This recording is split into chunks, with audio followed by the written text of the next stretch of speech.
Hello and welcome to another episode of Never a Straight Answer, the podcast that aims to cover a wide range of topics from conspiracy theories to popular culture and news.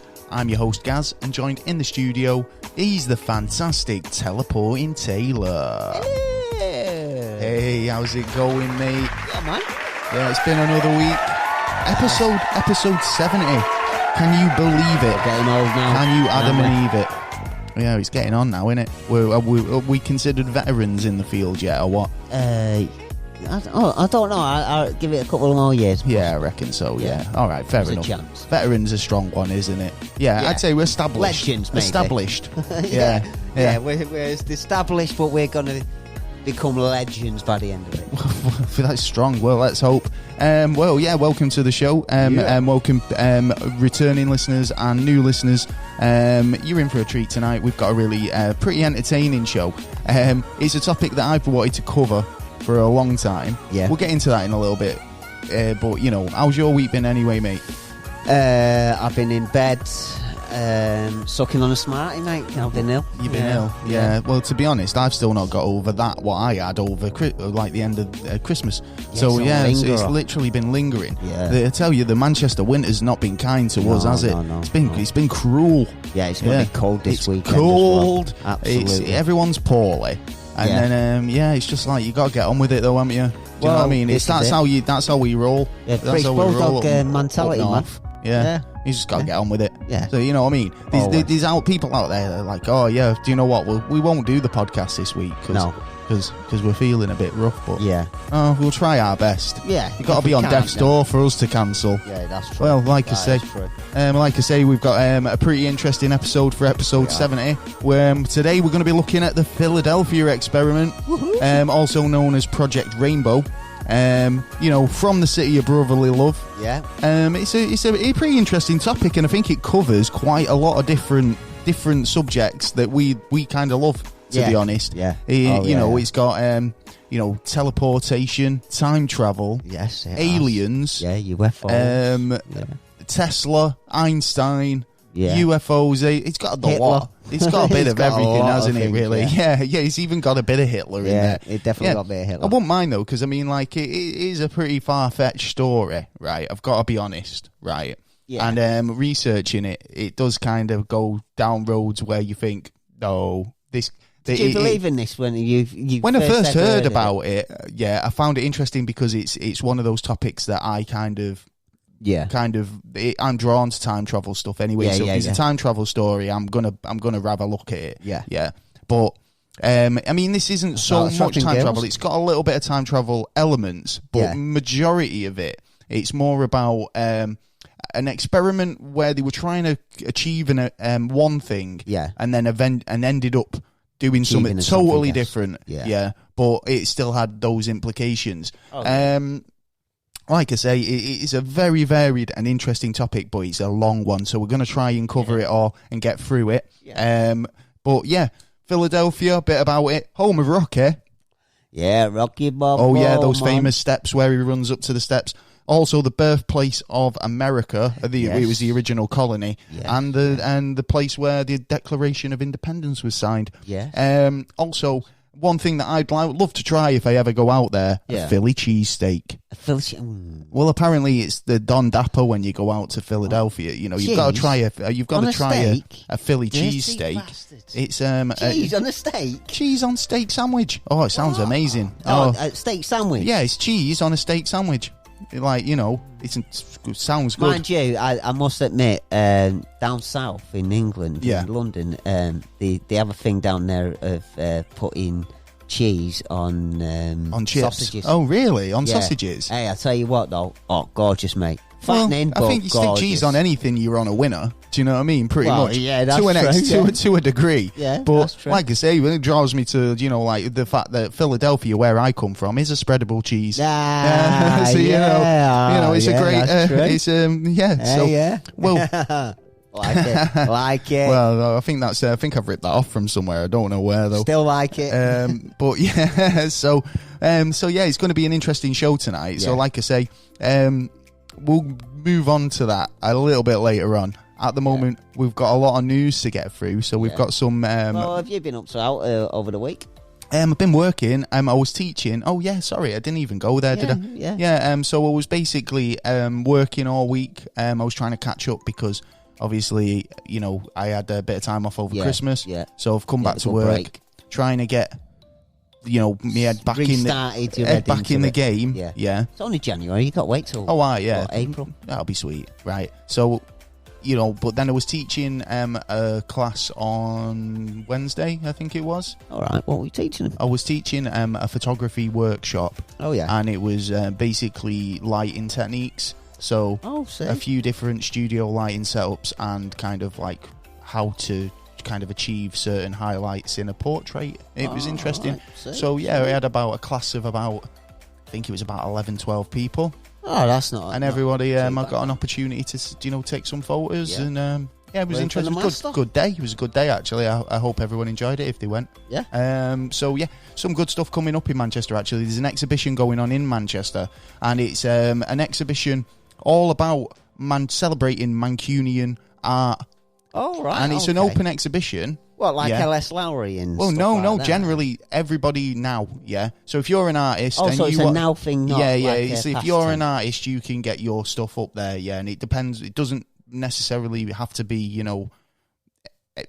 your style, whatever you do. If you're from photography to, throw shit on a board and you can sell it. Ah, well, no, it's a celebration. It's a celebration of man. Well, it's got to be better than a banana duct taped to a wall, isn't it? Oh well, yeah, true. Yeah, or a bucket in the middle of the floor. Well, the exhibition's up now, so I'm not sure if you can still submit your art. But if you're in the Manchester area and you've got a bit of a bit of time to kill, go and have a look at it. Yeah, it's might give you some ideas for next year. Yeah, definitely. I'll post some up on the website anyway. So if you go in, that's about it for me though. Really, got a couple of busy weeks coming up, but other than that, standard business as usual. Yes, we got. Just before we roll on with the news, we've got. A new blog post, just new article been put up on the website by EJ. Yes, EJ. And this week it's all about Richard Ramirez. If you don't know who he is, he's the kind of weirdo who kind of developed a bit of an obsession with Icelandic singer-songwriter Bjork back in the 90s. It wasn't... If you look on YouTube, it's the weirdest video because he does this whole kind of piece where build up to his suicide. Yeah, because we watched it. It was a while ago. Yeah, and it's just, you don't see anything, but it's just literally like him doing all these mad like dance routines and skits. Do you know what I mean? And it's like supposed to be. Well, I think he kind of had a bit of an obsession with Bjork being in a relationship with. No, because she was in a relationship with Goldie. At the time, and he didn't approve about it, so that's why he ended up going a bit fucked up. But yeah, if you want to check out a bit more about that, get over to the Never a Straight Answer website at neverastraightanswer.co.uk, and you'll be able to have a read of the full story. It's really interesting. Yeah, it really is. And she's done a really cracking job. She has of writing that as well. Superb member of the team. Obviously, she'll be supplying more blogs and articles for us throughout the year. Hopefully. So thank you. Thank you very much. All right. Well, in that case, we're going to be moving swiftly onto the news. Yeah.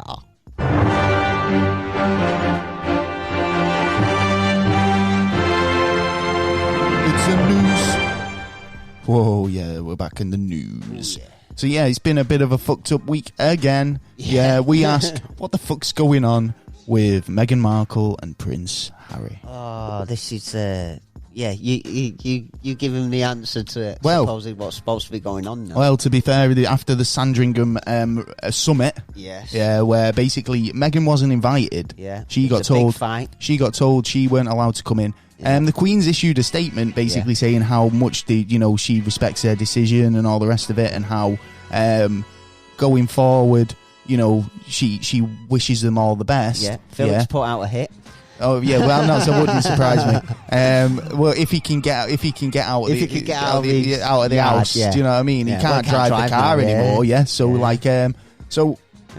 She's issued this statement basically saying like they've done really good work for the Commonwealth and the country and all the rest of it. Yeah. But they haven't even started, to be honest. They haven't even started. It feels weird. It feels like, did I say this last week? It's like that scene in Coming to America where he says, I will renounce my throne. Yeah. You know what I mean? Like, and they've sat there and watched it together, and she's gone, would you do that for me? Yeah. Yeah. Yeah, of course I would. Love, of course I would. We'll do it Yeah. then. It's like, Car's done told shit. Yeah. Yeah. Right. But the fact is, they've now broke away from the royal family, which also so it's still going ahead now then. 100%. They're moving to Canada, but there's been a bit of a controversy about renovations that were made to their West Sussex mansion, basically, and there was all this money spent on which was taxpayers' money, and they've been ordered now to refund that back. Damn right they should as well as probably whatever as anything else that they've kind of used or kind of spent. Well, they only got 5% off the public purse, and the rest come from Charles. Right. Okay. Basically, Prince Charles. But I don't know what I'm presuming because of his estate, he can't support him either. So, and he's only got Harry's only got 35 mil. Well, to be fair, you were saying earlier, like, well, he's fourth in line for the throne. It's like, well, I'm not being funny yet, but Charles is first, and he's nowhere near becoming the king. Charles it's like the Queen becomes king. The Queen will outlive them all, to be honest. And to be fair, it's like I said, there would have been a point where Charles was probably hitting about 35, thinking, it won't be long. Yeah, she's getting on now. Yeah, I'll be king by the time I'm 50. Yeah. Not a chance, mate. Right? It's getting to the point where your son's probably going to be fit enough to be the king. Yeah, before you are. Yeah, because you're going to be like me. Do you reckon he'll do a one-dayer? It'll skip that generation, I think. I think he'll do a one-dayer. What I will be king for a day. A king for at least a day. And then I'll abdicate to my son. I think he would do that. I would not argue with that. He's been waiting long enough. I'd give him a week. Do you know what I mean? I'd give him at least a week. A bit, no, he could do a lot in a week. So king for a day. Yeah, king for a day, At least he could turn around and go, hey, I am that king. Yes, sort me out. Especially on his deathbed. Totally. That'd be... Oh, bless. But he'd be so like I say, Harry, Queen. He's kind of thinking, well, it's just I'm doing all this stuff, right, and I'm not going to be king. Do you think it's him now, or do you think it's her? Well, this is what I was saying. Is she a bit of a home wrecker? She's come over. Yeah, she's like, all of a sudden, a key royal is like, I don't want to do this anymore. What happened for him to make that decision? They've made it as a joint decision. Yeah. So they've talked about it. Yeah, of course. Right? So that suggests to me, because Harry, he was basically living his life like it's always been, right? And an outside influence has come in, right? And turned his head, right? So now what happens in 20 years if it doesn't work out with Meghan and he wants to come back? Is he going to be able to take up his royal duties again? Is he going to be? Because one thing that they've had to give up is the HRH title, right? They're no longer a royal highness. Yeah, but he's got a black book full of rich people. Of course, yeah. I mean, he goes chilling with like the Canadian president already to fucking hockey matches and stuff. So it's all. Yeah. I can see that he's going to be sweet. He's influencer, yeah, he's isn't an influencer, but I think that they're trying to make themselves to be like the Kardashians. Oh, really? You know what I mean? Yeah, well, the that's royal what I was Kardashians. saying. Look how well the Beckhams do over in America. I mean, I could be wrong. I mean, the American people might actually think, the fucking Beckhams, the fucking idiots. Yeah, but we don't know. I don't know. Yeah, I haven't kept track on him. I know they do. I know they do pretty well over there. Yeah. She does something in the fashion or something. Yeah, something like that. I haven't seen her for years. And he plays for his. Last I heard, he played for the LA Galaxy or LA Stars or something like that. Oh, right, okay. Yeah. Well, good for them. But that's what I'm saying. It's like, are they thinking that they can go over there and live more of a celebrity lifestyle? I think they do. I honestly think they do, because he's got the connections. He'd be able to go anywhere, basically. Well, yeah, you might not have the HRH, but he's still a prince. Yeah, exactly. Do you know what I mean? You know what I mean? You can't take that away from him. You can't really. You know what I mean? But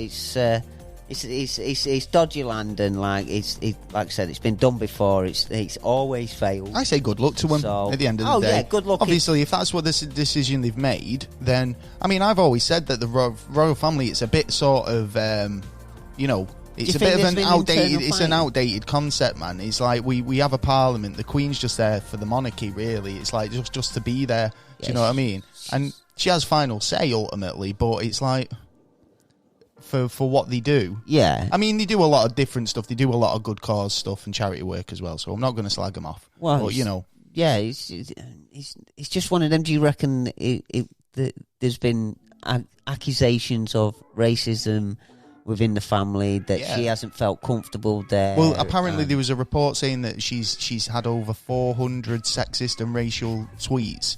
That's tweets. Forget them. Yeah, I know but that's just Twitter. Like so what do you think that like? Well, I mean Prince Philip's always been a bit of a fucking says how he says what he thinks, and I mean he's been known to have a few kind of little racial sort of comments every now and again. That's true. So you know. So I mean, yeah, but he's old and he's ill. He's in the hospital. It's one of them, isn't it? It's like it's that generation. Yeah. Oh, you don't have to worry. He'll be gone soon. You know what I mean? He's 98. Well, that's true. So, he's 98. He'll be getting a birthday. He'll be getting a birthday card off the Queen soon in 2 years. Yeah, fucking hell. Like, what the fuck's this? Surely he gets one every year. Do you know what I mean? Oh no! It's like he gets that 100-year one. It's like you really think she goes out to Millets and goes and gets some cards and then comes back. Down Clinton's cards. Yeah, you know what I mean. Yeah, like, other card shops are available. Yeah. Shopping your independent card shops, people as well. You know, go to those smaller ones are the better ones. Boutique. Yeah, help your local businesses. Exactly, the smaller businesses need the help. Stop starbucking us, man. Yeah, leave them big shops alone. Let them starve for a while. Well, anyway, moving on from the Royals. Have you got any news? Thanks. Well, I've got a story here. I'm going to just quickly go. Drunk passenger, on a Thomas Cook flight. Drunk passenger? A drunk. Right. He was pissed. He was pissed, bro. Pissed as a fart. Yeah. A pissed up passenger on a Thomas Cook flight. Okay. Pissed himself. Hold on. Thomas Cook flight. They stopped, hadn't they? What? And Thomas stopped? Yeah, but this is a while ago. Right, okay. So he's actually just been jailed. Oh, my right. days. So this relates to a story we actually did bring up a while back. He actually caused a big ruckus on the flight. Yeah. So a drunken passenger has been jailed for 8 months after vomiting, wetting himself and abusing airline staff during a flight from hell. 8 months. So he gets paid to sit in a cell and watch TV. I would rather be at home. Do you know what I mean? I would. But out of control, James Petford, 39, was screaming at other travellers who tried, and then he tried to light a cigarette on board a Thomas Cook flight journey from Birmingham to Egypt. Wrong with that. The 15th of May last year. Now, wrong with that, and there's even proven statistics and data to show that smoking on planes had better air circulation than without. Well, you probably will because flying however many miles an hour through. And all the coughing and that, I don't know, extra air. I mean, the fact is, it's not about that. It's about safety procedures. Obviously, the guy's out of control and being a dick. Yeah.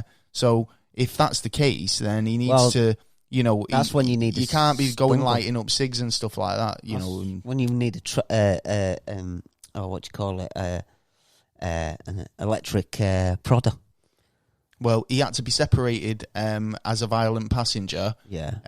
And basically, he was swearing loudly, hitting another passenger for 4 hours of the flight. 4 hours? Do you know, like back of the seat or something like that? I would have put on a parachute and kicked him out the door. I mean, it is frustrating on flights sometimes, especially when it's been a long flight and you want to get home and there's somebody on your plane who's being like, I've had it. I was flying from Tenerife back to Manchester. Yeah. And it was a proper cramped flight. Everyone was just like groggy. I think we'd had a delay. Yeah. And generally, there was this guy in front of me. And what did he do? He basically just slammed his tray down. Yeah, right. Yeah. And then just started thrashing about in his seat a little bit. Yeah. What? Like a tantrum. Well, I don't know, but it was. Was he wearing a nappy? I kind of it shocked me enough because I thought, what the hell? Do you know? It jaunted me because his chair came right back. Yeah, right. And I just went, "Yeah, mate. Do you want to calm down?" And the woman next to him basically went, he was sleeping. He didn't know what he was doing. Yeah, but then he started being abusive. So when we got off the flight, I was straight over. I was like, "Yeah, mate. Yeah, here's a dummy, shove in your fucking mouth. We need to have a little chat.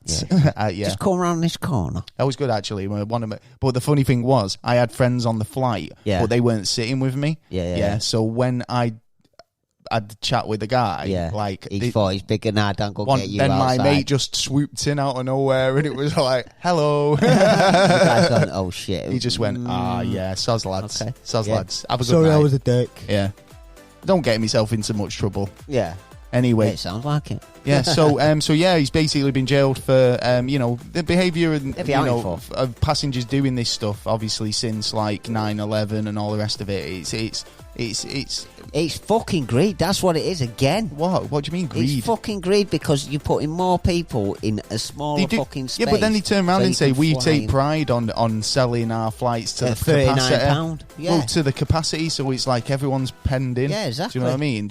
I want a bit of leg room, man. Exactly, but then they want like $5,000 out your fucking back pocket. That's true. Well, anyway. You know what I mean? It's like, what the fuck? They should stop these. Have you heard this tax change might be doing with flying?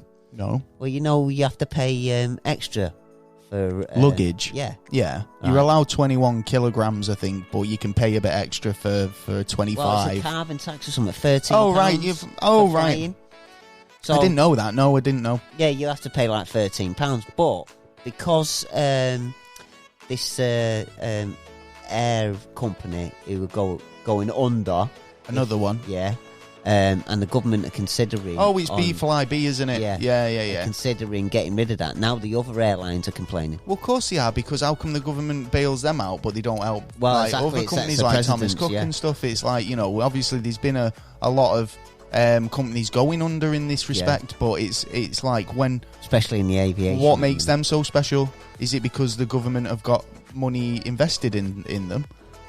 No, I don't believe so. Well, why are they going to bail them out? Well, because if you think about it, I think it works out 2,000 people's jobs. So they're looking on but the Thomas job Cook line. People have just lost all their jobs. Oh yeah. And I would suspect that a few of them got jobs at B-Fly-B. Yeah. Oh, yeah. Like, they've gone from Thomas Cook to B-Fly-B, and then all of a sudden, it's like the same shit's happening again, and they've just found out that, thinking, for greed, fuck's I had sake, enough money in the back I've literally just gone through this with Thomas Cook.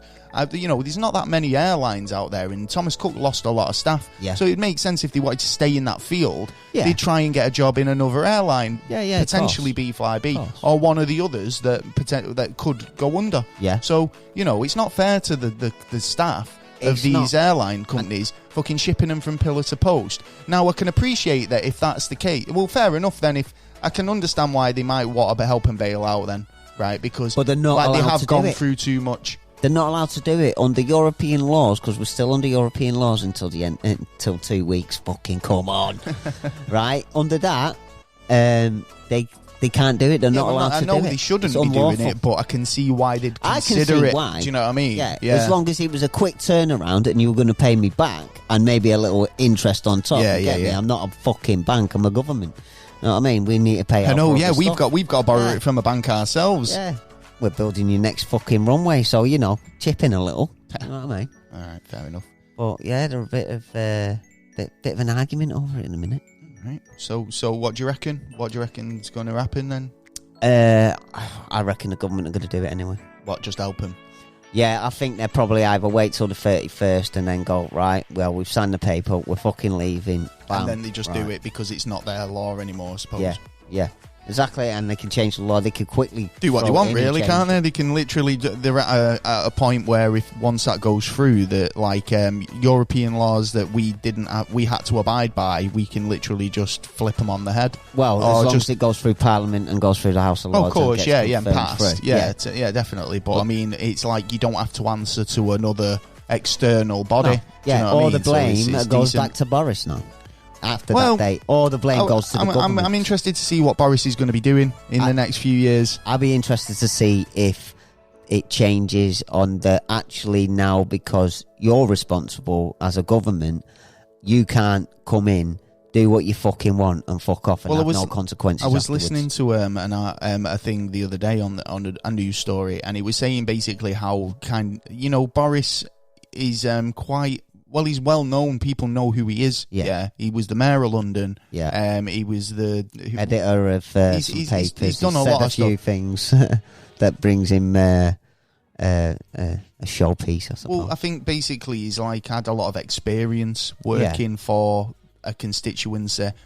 So I think basically going forward, he's going to have kind of no problem. You've not got that teething process where you're waiting for you're getting to know you're getting to know your prime minister. Yeah, do you know what I mean? Yeah. It's like when Theresa May came in. It's like, who knew Theresa May? She's new face. Yeah, she was a quiet one. Yeah, I know, but I mean, it's like from a public perspective, it's like they've got to kind of be familiarised. So it's what you're about, because I mean, at the end of the day, not everybody knows about politics. Yeah. So it's like so even though she's probably been on the news a load of times, she's not been in the public eye to that extent. So when it comes to like getting to know you, it's like who the fuck are you? We've got this period of getting to know your prime minister. Yeah, and then but with Boris, it's like he's just gone in running because he was already known. Do you know what I mean? Yeah. And I thought that was pretty interesting, you know. So like, but I mean, he has kind of took a step back since all this. So well, this could come on. And then there was a thing that he was saying about, like, you know, he's got no intention of going to war at all. Like, you mean with Iran? With, do you know, America as an American ally sort of thing. If America decide, he can't say that. Because they could turn around and bring in a couple of terrorists. There's probably terrorists in this country, and they'll probably turn around and go, right, do this, do that, do a couple of attacks. Do you really think the public are going to turn around and go, yeah, exactly, an instigation? I mean, look at the situation, if you think about it, about 9/11. Well, I was just about to say that. Everybody thinks that it was a catalyst. They did that so people, they could go and go into Iraq without any sort of consequences. Because the fact is, they were avenging, and it was from one paper that a student fucking read out, and it was a fake, like, you know, information. And they just took it and went, oh, you know what? Right, yeah, we can use this. Right now, it's lawful. Bang. Gone in. Good. So what news have you got to talk about? I've got a load of little bits on Europe. Right. Loads of little bits. Right. Well, Farage. Bullet points, man. Bullet points. I have. Farage's office got busted the other day in Europe. How do you mean busted? MEPs. Right. Well, European, I don't know, authorities walked into the Brexit Party offices and told them to take down the Union flag. Right. Now it has become a representative of the country, which it shouldn't be. It should be a representation of Europe, because now it basically turned into being instead of 28 different countries, it's going to be one country, and that's going to be the Federation of Europe. Right. So this is another step, because this is what we said was going to. This is what this was the point, wasn't it? Because it's like having three governments, three big governments, right, is one step closer to one government, right? Because you put yourself into the Americas, Europe, and the and Asia, like, and then you've got three big continents, right? So, you know, when I was kind of like reading up on the New World Order and the Illuminati and stuff like that it's always come to that, where they always say that was the plan, to create Europe as one big nation, thing, one nation. It wasn't. It was trade. That was it. It was just about trade. But it was like they basically turned into, what's the point in having central little governments? It's like, it's like having a council. Yeah. So it's like in England we have the Parliament, and then you have city councils. Yeah. And the little councils operate what happens locally. Yeah. But they all have to report to the big boys up in Parliament, right? Yeah. So that's basically that's what it is. It's like they go, all right then. Well, you can have your Parliament in England, but you've got to be part of the big Parliament. What's happening in Europe? Yeah. But we're in charge. Yeah. You just handle your local things like England, France, Germany, all those. Yeah. Right. But ultimately, any big decisions have to be made by European Union. Yeah, basically. Right. Well, we've kind of thrown a spanner in the works to that. Big time. Because no matter what, say if that happened and it became three three major governments, then we'd still be there, just going, fuck you, we're on our own. And then it'll be like when they join up to the one world government, we'll still be here going, no, you won't take England. I'll tell you why it won't happen is because there's Vander. I can't remember his fucking name. Guy Summit. I can't remember his name. He's the drunk basically.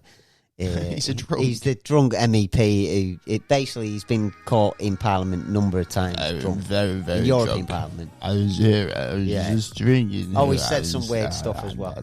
But he's still turning round trying to stop the Brexit. Now he's even turned around and said, "We won't give you any. I am the last line of defence. Unless I will we have stop your Brexit. Fish. We've got our fishery." Oh yeah, well of course it was a whole thing about the fisheries. They want money now. If we don't let them come into our fishing waters, they are now putting up.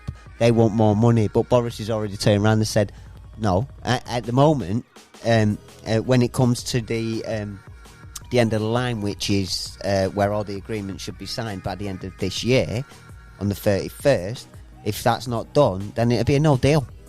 Basically, a no deal. It's going to be a worst outcome, but these are pissing around again, trying to influence us to stay.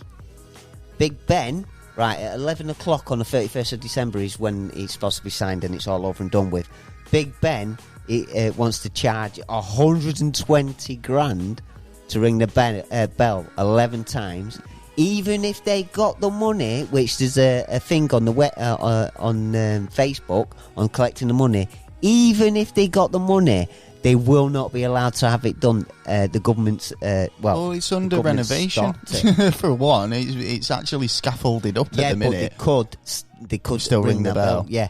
Okay. They've just been Europe's just been shown up by other countries turning round saying that, right, let's say I'm an MEP from England and I from, let's say, Sheffield, and I get $4,000 a month off Europe, I don't have to give them any receipts, and that $4,000 is just to cover the building and, all the papers, pens and it's stationery. Yeah, you know what I mean? Post-it notes. And MEPs have turned teas, around coffees, and asked, that sort of thing. Yeah.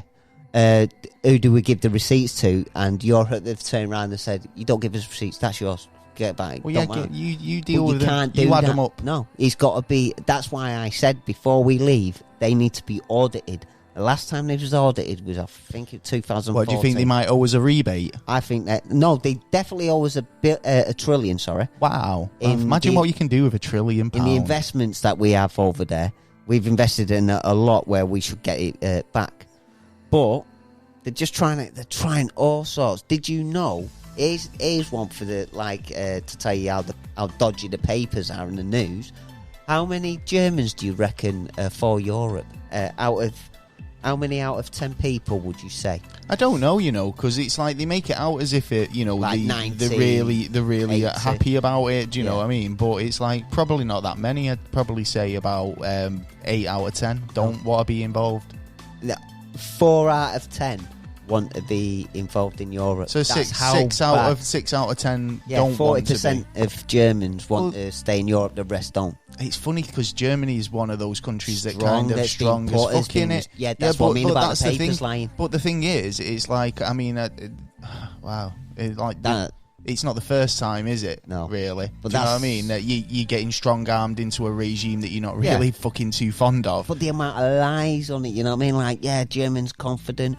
We're going to take Europe to here, there and everywhere. And when a majority of them don't actually want to be in it. And if you were to put a referendum on, they'd probably vote to leave the European Union. Yeah. I think most of them would. Yeah. I think most countries, if you ask the people... Poland. They'd all say the same thing. Yeah. They say, no, we want to be locally governed. We don't want It's too much fucking. Well, they're getting caught. Nothing gets put through. Nothing. You know. Yeah. You don't see the changes that are made. Exactly. Yeah. Nothing happens on the doorstep. No. It's like it's all. Well, where's this money going? That's why it's going to be the one federation. That's why she wants to get more money to build an army and take control of more of the country. Oh well. That's not a good way of. That's not a good business model. No. That business model's been fucking used. Yeah. Yeah. Oh yeah. Time and time again. Anyway, Ireland are looking at suing England if by the 31st we haven't got all the stuff put in for border.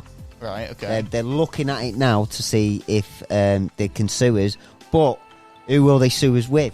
Where there's blame, there's a claim. Yeah, but who are they going to sue us with? I don't know. It's not going to be the international court, it's going to be the European court. And who do you think they're going to take? Well, probably, exactly. Yeah. Of course, they're going to take Ireland's side. Well, no, so but the fact is, they have been put in a bit of an awkward situation because of what we want, what we're doing. You know, it's like you could argue that everything was kind of working, at that point for them. Yeah. We didn't really want to be in there, but for them, they're on the euro and everything. Do you know what I mean? Like a lot of Ireland is on the euro. Yeah, we've got to thank Maggie Thatcher. I remember when they changed actually, because I was visiting Dublin, I think, and one time I visited Dublin, it was the punt, which was the currency. Oh yeah, yeah. And then the next time I went, it was a euro, and a lot of the people in Dublin were like really fucking confused because the prices of things, nobody could work them out. So all these shopkeepers were taking the piss and overcharging everybody because they didn't know what the exchange rate was properly. What's the price of a punt to a euro? Nobody knew. Well, took a bit of getting used to. Do you know what I mean? Yeah. Well, look at the frightening that they said that. Oh, if we didn't take the euro, our pound will collapse. The economy will collapse. There'd be people on the streets. The country would be like fucking third world country. It really happened, didn't it? I know. Yeah. Same as fucking leaving Brexit. There's a lot of bullshit going around. The world keeps turning, man. So you grow, like a bank says, invest. That's what a bank. There was why you get credit cards and stuff like that, and why you have shares in that is because of there was a theoretical physicist who come up with the plan on how to get money through the banks, and that's how they did it. And they did it in the 70s and did it in I think the 40s. It sounds a bit like one of these match betting systems. It's like do you want to get money out? Would you? We can raid the system from the inside, man. Basically, it was. To tell your investors to invest. If you get people to invest, you're more likely to get something out. And on that note, if you want to subscribe to our Patreon, get over to Patreon. Never a straight answer. You can never a straight answer. Invest your pound or your dollar, your punt or euro. We're worth it with us. Yeah, we're going to conquer the world, man. Listen, we're going to be legends. Out in the immortal words of Pedro, if you vote for us, all of your wildest dreams will come true. Yeah. Yes. Anyway, I got a bit of news. Talking about influencers earlier. An influencer's been jailed. He's spent the last 5 days in an Egyptian jail after climbing the Pyramid of Giza like an absolute wally. Like a wally or just climbing it? He climbed it. He was just climbing it. Well, he's a wally for climbing it. So he's Vitaly Zhudorovsky, who had 3 million Instagram followers, shared his picture of himself on top of a pyramid on social media with the caption, "No words can explain what I've just gone through the past 5 days. I've been to jail many times, but this one was by far the worst. I saw horrible things that I don't even wish upon anybody." However, he added, was it worth it? Fuck yeah. 5 years. So 5 years, I would say. You know what? Just for saying that, I'd send it back 5 years, because not only that, it's starting. It's going to start, or it already has started. Getting people to go out and be in places where they shouldn't. Yeah, being like, and actually, like, there's a reason why you don't climb the Pyramid of Giza, because it's corroding. Over years and years, people have been stealing bits of it. You're going to sue when they fucking fall off it as well. Well, yeah, exactly. The fucking Egyptian government. I mean, I've seen a few people climb it, people on YouTube and stuff like that, thinking like, but they get chased off pretty quick. Yeah. There's reasons for rules of like don't run over the fucking O2 fucking event and stuff like that. We saw there was a guy on YouTube, weren't he? He made my palms sweaty. Yeah, he must be in fucking debt. him, you know. What, for fines? Yeah, fucking. Well, the last time I heard, it was about fucking 50 to 70 grand. He's going to have to pay him fines. Oh yeah, there was something like that. I don't know. I can't remember. It's like, yeah, you don't hear him now, do you? Well, no, well, he's been banned off YouTube. See? So he's got a website. But it's like, that's the thing about having a website. It's like, unless you've got people who are like, you know, proper following you. Then... Yeah, but people are going on there acting like idiots. No, because I used to watch him on YouTube, but since he's not on YouTube anymore, I don't actually make the effort to go to his website and look for his stuff. Yeah. So that's the thing. It's like, I don't... YouTube, it was too easy to go bang, click, let's have a look. Yeah, well, it's there, isn't it? It's like, I'm on YouTube anyway, and I watch his videos, but it's like now... It's you know, so I'm wondering how much he's dipped in his popularity, do you know, considering. I'd say, do you know what I mean? And then, like, you think when he says, was it worth it, fuck yeah, then, you know. Yeah, but it probably was to him. But, it's just one of them that, like, you know, you're starting to set a precedent to doing things where you're going to end up either killing yourself or someone else by doing it. There's reasons that the rules were there. And there are rules. One rule. You're crying if you fucking hurt yourself. One rule that you've got to abide by, is pay your bills, right? What? Pay your bills, especially if you've hired somebody to do a job for you, right? Oh yeah. Basically, this story made me laugh, man. Right? Dean Reeves says he wanted to prove a point after claiming he was owed cash for a job. Right. Right. So, painter and decorator has painted. Want your house painting? ? Don't be like Terry. Pay your bills. Yeah. Right across this guy's house. Oh, shit. And I'm talking in big letters, right? Now, he's obviously been paid to do the job. Yeah, paint the house, right? And then when Terry never paid him, he's gone, well, fuck you then. So he's gone and ruined his paint job and wrote... Good job there. And wrote this slogan... 2 stories high. So if you need a painter, I'd hire him, mate. I'd hire. He's called the painter himself. He's called Dean Reeves. There. He says, you know, you want your house painting. Don't be like Terry. Pay your bills. Yeah. The decorator's taking revenge on a client who says he owes him money by debuting a message on the pub he was hired to paint. So it was actually a pub that it was painted on. What if he wanted that? And he knew that Terry would do that if you didn't pay your bill. Actually, it's a good, nice little publicity stunt as well, isn't it? Because it's like, Dean's probably been in the pub and said, you know what, if I paint that on your wall, mate, and get that in the papers, people will come down the pub, people will be like, he's putting your pub in the paper, innit? Few free pints. Yeah, tell them who I am, you know, if they want anything decorating, I can sort him out. Yeah, there's a conspiracy in here somewhere. There is, definitely. He claims Builder Terry paid him just 650 for a 1,150 agreed price for the job. Oh. So, yeah, Dean said, he kept saying, I'll pay you tomorrow, but tomorrow never came. So I just wanted to prove a paint. He didn't have to pay? Prove a point. So it's not the case that he weren't refusing. It was a case that he was refusing to give the money over because he's already agreed that, No, he said he agreed a price, but then when Terry was asking for it, when Dean was asking Terry for it, he was saying, I'll give it you tomorrow. Yeah. So in technically, by saying that straight away, I still owe it you. I'm just not willing to give it you in the moment. Yeah. Well, there you go. Moving on, got a bit of NASA news. Oh, yeah. Yeah, we've got quite a bit, actually. SpaceX. I got a bit. SpaceX have been doing bits. Obviously, they've been sending the string of thingy-bobs up, haven't they? What, cars? No, they're sending satellites up. 60 a week, is it? 60 a month? 60 a month, I think. So, SpaceX test delayed to Sunday. Fucking knew this. A successful demonstration. Skynet again. Of the abort system on the company Crew Dragon capsule. Oh, the new capsule. Yeah, would have set up next flight. Would have set up the next flight, which is basically have astronauts aboard. Oh, right. So it's not just going to be a payload one. It's going to be an actual manned flight. But it's actually been delayed now because of phase. Well, because of the abort systems not malfunction. Hey, fair enough. As my throat's killing me. Did you heard this story as well, didn't you? I think you were going to bring it up, but the flight, basically the Japanese tycoon Oh, yes. I can't remember his name, but yeah, he wanted... I'll tell you his name. He's got a Japanese name, so I might find it difficult to pronounce, but yeah. He's called Yusaku Manzua.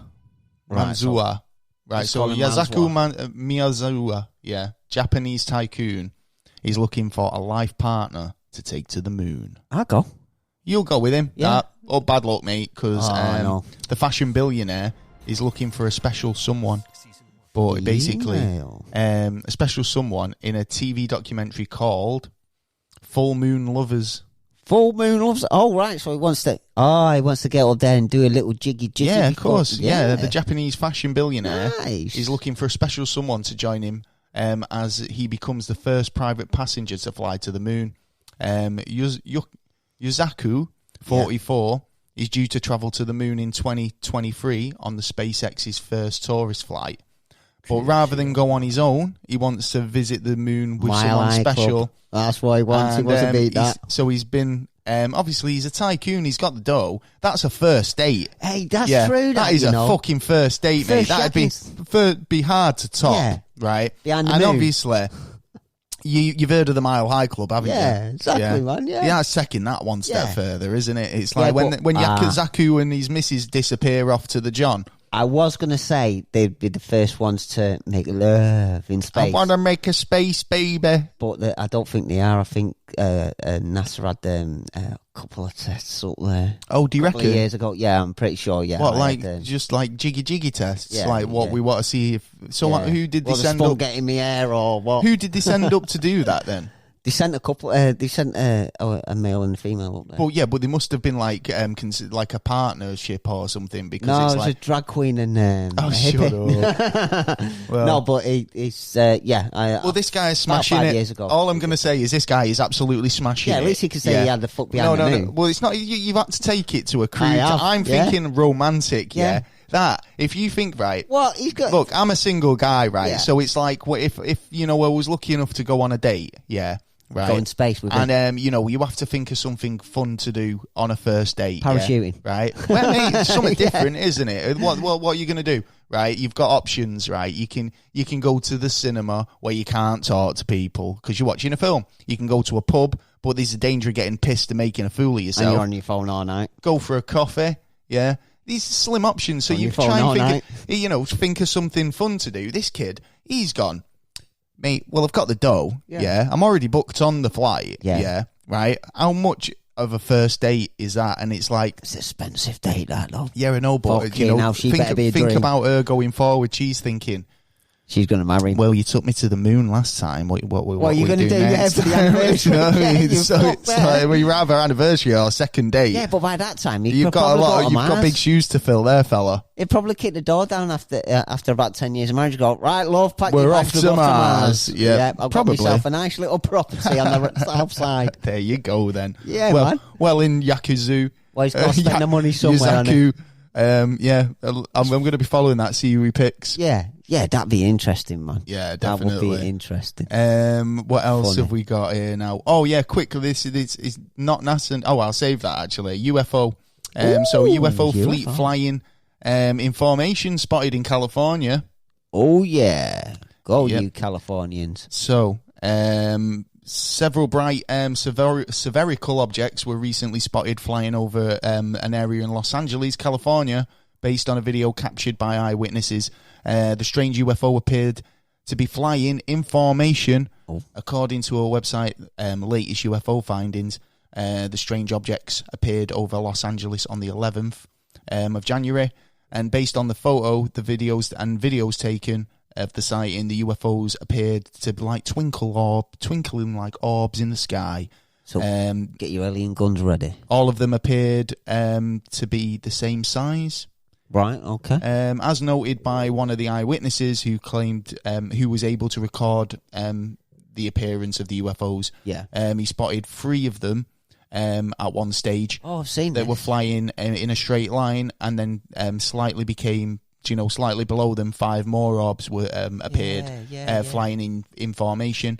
He said the objects were able to maintain their own formation for a long time. Yeah. And whilst the 3 white orbs were in themselves by themselves for about a minute. Yeah. Eyewitnesses said the 5 orbs came up slightly faster, and then they became the primary sort of focus. Do you know what I mean? Yeah, so, yeah. It's actually a good video. Yeah, is it? You do see quite a bit. Well, a few people. One person got a snapshot of the first 3 in the area and area of the Pentagon, and they won't find, and you won't find the orbs in any other photos. You can see the Pentagon orbs close to the first 3. Yeah. Right. Okay. Yeah. You'd notice it when you see the video. Basically, I don't know. I've not seen the video. Basically, there's 3 along there. The video camera's a bit wavy at first, but then it cottons on, and then like 5 more turn up. It was in the middle of the day as well, wasn't it? It wasn't even like it was nighttime, so you couldn't, if it was a fucking... The sun was just beginning to You'd see, set. Yeah, but that's it. That's that blue hour. Do you know what I mean? It's that kind of... But the golden hour, if you like, where it's a little bit darker. Kind of thing, you know what I mean? I was thinking where you was talking there about, the distance. I think it's 27 miles away if you look out to the sea until it starts, curving. So I'm thinking there that the mirage with the heat, it's a hot, hot. It could cause sort of like glinter of that kind of stuff. Yeah, I can see that, but I mean, it was too many people saw it. And to maintain formation like that, I just don't see it. I think like Los Angeles has always had a big sort of history of these orbs and kind of UFO fleets. Yeah, Do you know what I mean? So the fact that it's probably the first biggest one of the year. Yeah, but I'm just thinking on the wavelength of you've got to think of what it could be instead of a UFO, instead of an alien ship, what it possibly could be instead of it, to see how far you could go down. If you take away all possibilities, whatever the conclusion is, no matter how stupid and crazy, is probably going to be the answer. Sherlock Holmes. Moriarty. Yeah, I like a bit of Sherlock Holmes. Can't wait for the 3rd one, actually. Apparently, Robert Downey Jr. is coming back for the 3rd part. Yeah, I've seen that. Of Guy Ritchie's... fucking Guy Ritchie. You like Guy Ritchie? No, fucking don't actually. Do you know what? Because that was the thing. I watched the Aladdin movie, the remake, right, which wasn't as good as the original, I've got to say. Right. There was loads of bits about it that was pissing me off, to be honest. They've got rid of the whole scarab bit at the beginning, where he finds where Jafar's got the 2 golden halves of the scarab, and that opens the Cave of Wonder. They have to chase it to find it. There was so much stuff going on in that film. Yeah. Even the bits that are taken away from these live action Disney movies, because it's like when you first watch it, Aladdin, and you've got the like sort of street seller telling you the story. Yeah, it's totally changed that bit. Yeah, right. But it's the little comedy elements where when he's riding in on his camel in the original Disney one. The camel's like quivering at the knees and then kind of collapses on the floor because it's tired. Okay. It's just walked all the way to bloody Agrabah. Yeah. So it's like it's those little comedy elements that they can't replicate. And plus, I think all the beats were off. Yeah, it just didn't feel as well of a rounded story. But the thing that so is it a live action one? It's a live action version. Right, okay. I think the singers, they're good, but they're not as good as the original singers, right? That do it, and they've thrown an extra couple of songs in there which I didn't like. Right now, the thing that really annoyed me, and this is why history changes, is at the very beginning of the film. Right, it went Guy Ritchie film. Yeah. Right. No, it weren't Guy Ritchie Productions. All right. Screenplay written by Guy Ritchie. Directed. Guess what? Guy Ritchie. Oh. Probably had a cameo in there just to get his fucking name in the credits as well. But it's just like you could have just said written and directed, or Guy Ritchie Productions, man. That's it. You don't need no one. You don't need. There's no actors. It's just. I'm surprised he wasn't fucking playing Aladdin, and he probably was playing Abu. So you know what I mean? The little monkey. Yeah. So yeah, I mean, stop messing. If it ain't broke, don't fix it. That's all I'm saying, Disney. I mean, I know it's a big cash cow for you and everything, but please, fuck me. Disney are just sort of like pee me off. What are they going to do when it's a Pinocchio, man? It is literally going to be that's the next one. Yeah, because that'll be they'll a porn flick. No, don't. Right? They're going to make the Pinocchio because they can use live action and that animated element for the puppet and make it look photorealistic.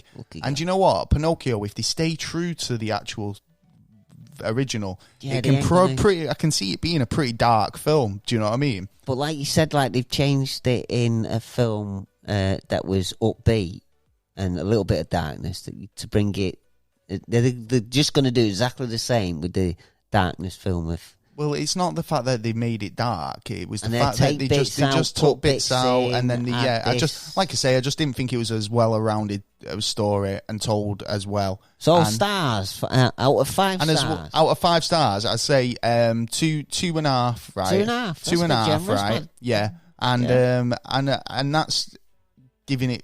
That's being generous. That's being generous, and the fact is, when you've been brought up on Robin Williams being the voice of the genie. Yeah. Well, you can't exactly do it now, though, can Well, no, but it's...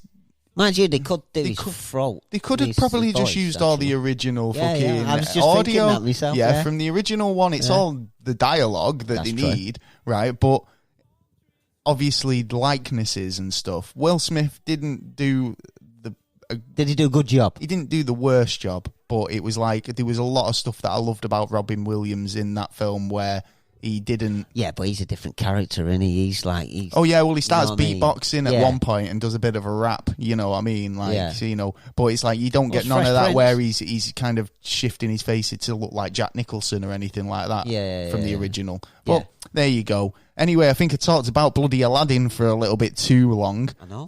I've got one more thing I want to quickly talk about. Documentary on Netflix. Oh. Yeah, I was my brother actually messaged me and said, you've got to watch this documentary. Yes. It's called Don't Fuck With Cats. Yeah, you don't fuck with cats. Now, I've heard, literally, since he's told me, it's cropped up so many times, people saying, have you seen this documentary? It's horrific. Yeah. Oh, I mean, the fact is, I'm an animal lover. I love cats. I've got a cat. Yeah. Harley, when she's being good, she's asleep now. Thank fuck.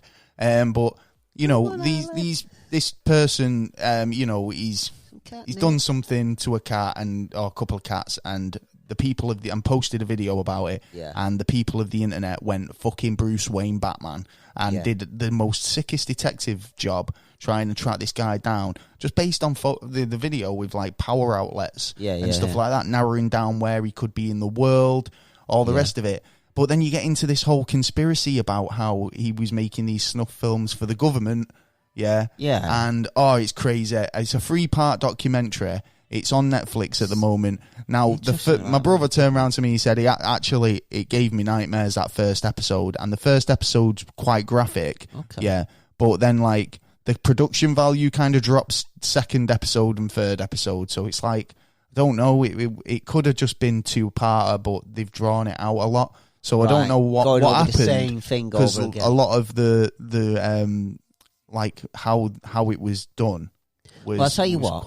I'll let you watch it all, and then come back to me and tell me if it's worth. Yeah, it's fucking bad. I'm like I say, I'm a cat lover, so. But yeah, it's out there if you want to check it out. Sick bastards out there, man. We had round my way. We had someone who used to come round and nick cats and cut the tails off. What? Yeah. Seriously? Did he get arrested? Yeah. They still don't know who it is, as far as I'm aware. Fucking hell. The Glossop cat killer. Yeah, man. He was like, what the fuck's that about? That's fucking stupid, mate. We'll go around on a lynch mob.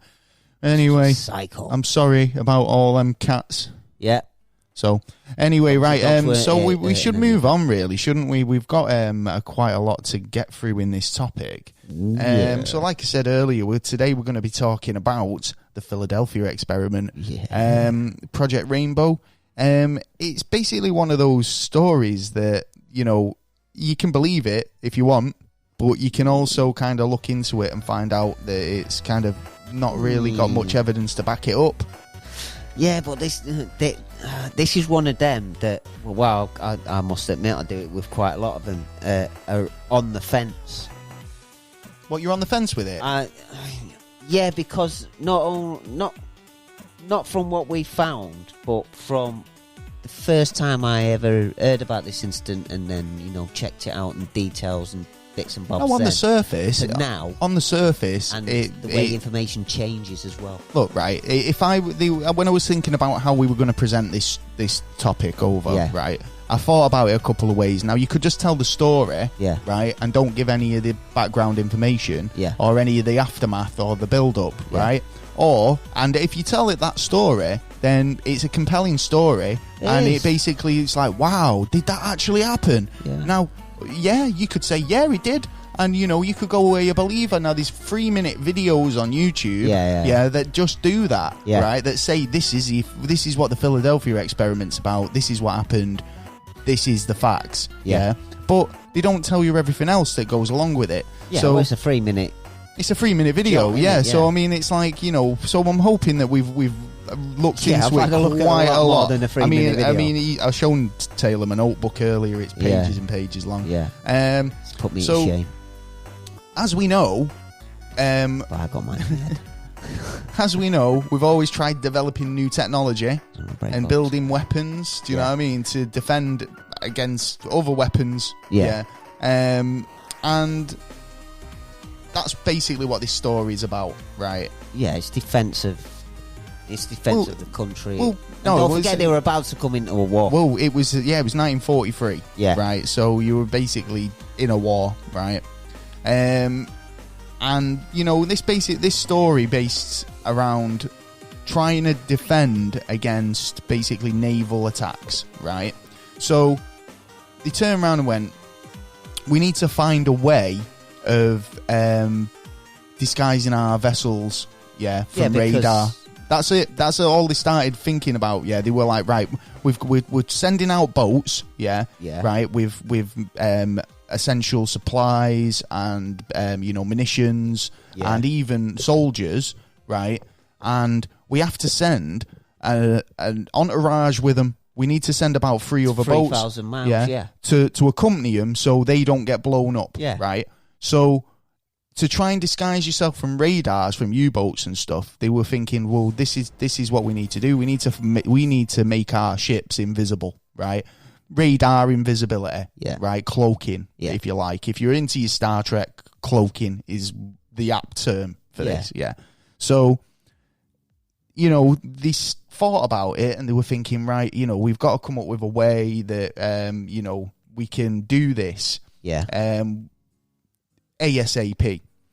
And quickly needed to do it really before they sent a lot of cargo out, because there was I think it worked out to be about 80% didn't make it. I can guarantee you, U-boats were fucking evil as fuck, and they were very efficient. Days and you're just losing like precious cargo, precious supplies needed for the war effort, right? Now, believers in this story would say that,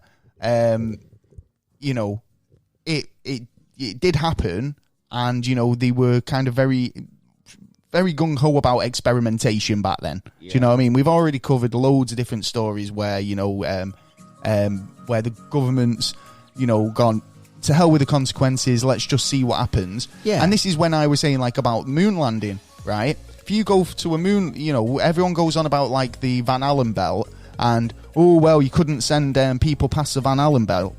Well, I'm not being funny, but a government trying to beat a space race and get to the moon, they'd send them anyway. Right? Regardless of a bit of radiation, you're a national hero if you do it. And do you think they'd tell them? They'd just say, get in. Right. Look, they train cats to spy in the Cold War. They've used dogs as fucking bombs. They've actually used their own people, their own civilians, for test subjects. Well, this is it. We're going to go into this in this story, because not only did they use people for experimentation in this, apparently, but they used. Well, we'll go into that in a sec.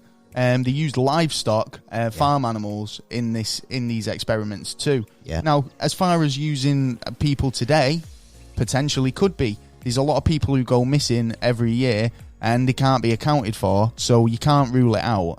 I'd say that as long as black ops and secret sort of testing's being done, and people strive for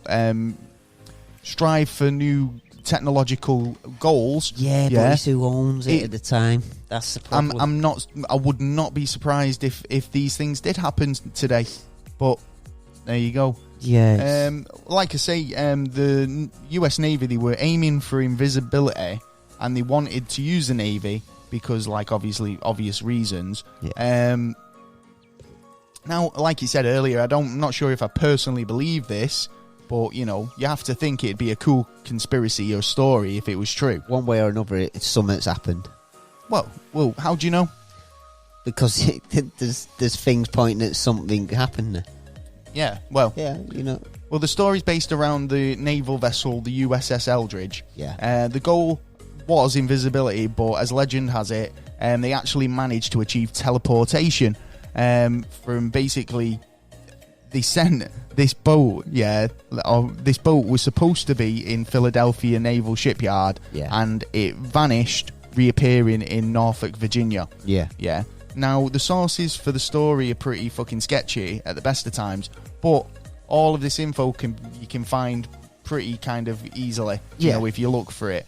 That's the thing I'm kind of getting at, though. It's like, because these videos exist that just kind of skirt around the actual story. Yeah, they don't go into much details. You do have to do a little bit of search yourself to see actually if they're bullshitting you. Or, yeah, definitely. Do you know whose idea it was? I can't remember the name, but I think you're going to tell me. Well, basically it was a combination of Einstein and his general theory of is it the unified field theory? Unified field theory. Tesla of knowing everything basically, and a scientist called von Neumann. Yeah. Now, von Neumann was the guy who was basically putting it all together. Yeah. Right. And he was what was it? This guy. Well, no, actually, it was based around the works of those three scientists. Yeah, yeah. But the guy who put it together, I do apologise, was a guy called Frank Reno. Right. Yeah. Frank was basically thought that what he could do was using Einstein's unified field theory. Yeah. Yeah. Was manipulate the frequency. Yeah. Yeah. To create an invisibility field around a boat. Yeah. Right. Yeah. So what he was doing, he was combining this field theory with electromagnetism in order to manipulate gravity and magnetism to bend light and make the object seem invisible. Magnetic flux. So, put it in a state of magnetic flux. Yeah. Right? So, to the eye and to radar, right? So, the idea was using electromagnetism. The whole concept was pretty fucking wacky. Yeah. Yeah. But at the time, the USA was deep in the war, so it was like literally try anything. Yeah. And President Franklin Roosevelt put the order to get to work on the tech. Yeah. Yeah. So, obviously, Dr. Frank, he's come over and said, I think we can do this. Yeah. Right. Now, he thought it was probably best suited to the Navy because of the reasons that Nazis were kind of ruining they boats, needed it there. It was probably the best utilisation of the technology at the time for escorting purposes and drawing, and obviously by sending extra warships to accompany your cargo, you're drawing more attention to it. Yeah, of course you are. So it was safer to put this tech on the accompanying ships, like the entourage ships, to hide them. Yeah. So if anything did attack your supply ships, you were on top of them before they even knew you were there. But I find a problem with that. What? I find a problem under using tactics, because they will still use the manoeuvres that this is the submarines would still, just because the armed guards are not there, they will still use the same terms and conviction of how to take down the target without being seen anywhere. Because after the first or second attack, somewhere along the line, they're going to find out that actually, we can't see certain things up there, so we might as well carry on the way we've been doing it. And because we don't need to see them. We just need to see the targets who we want to take out. Yeah, exactly. I mean, so it only worked for a couple of years, I would imagine, and then it would have been flown off. Well, it wasn't even technology that existed at that point. So, it was all theory, but it was very dangerous in the fact that they had no idea what the fucking fields were going to do. Yeah. Yeah, if it was going to affect the crew, if it was going to affect the equipment. Electric they had no idea. Water. It was all experimental. So they wanted to get it right before they did anything and put anything on a boat with a full ship's complement. Yeah. So they were allowed at first to try and, get the tech right by first basically experimenting on animals. Yeah. Yeah. Yeah. So they put animals livestock were on the ship, and they ran the tests, and apparently it was successful. The ship vanished for about 10 minutes, reappeared. Yeah. But the reports afterwards said that some of there were some issues that the test subjects, some of the animals were soaked in radiation, and some of them just vanished completely, right? Yeah. So it was a case of that it wasn't a successful mission, even though they managed to get the ship to disappear and reappear. Yeah. There was an adverse effect. Do you know what I mean? Now they couldn't use it if you've got if it renders all your crew useless, basically. You need to be able to survive up through to the other side. Well, yeah, you've got to be able to do your job. Healthy crew. No matter what. Issues. So, But the radiation thing, you were bound to find that there was going to be a lot of radiation anyway, so why weren't they, if they did that, why weren't they, put a couple of suits on, a couple of the goats or whatever? Do that kind of testing even more so than just leave livestock on there. This is what the reports are. This is what these people are saying happened. But you don't know if it's bullshit. I don't know if it's bullshit. I know that they did test on. I know they did test on animals for experimentation and stuff like that. But if this case is actually true or not, who knows? So basically, I think that it wouldn't put it past them. But the fact is, if you were going to try and put human beings on this boat, and successfully make them invisible, then you'd want it to work first time and every time. Of course, you don't want no issues with it. That's it. So I wouldn't say that they didn't try it again with animals on. You know what I mean? But from the basis of the story, there was 3 tests and only 3. Yeah.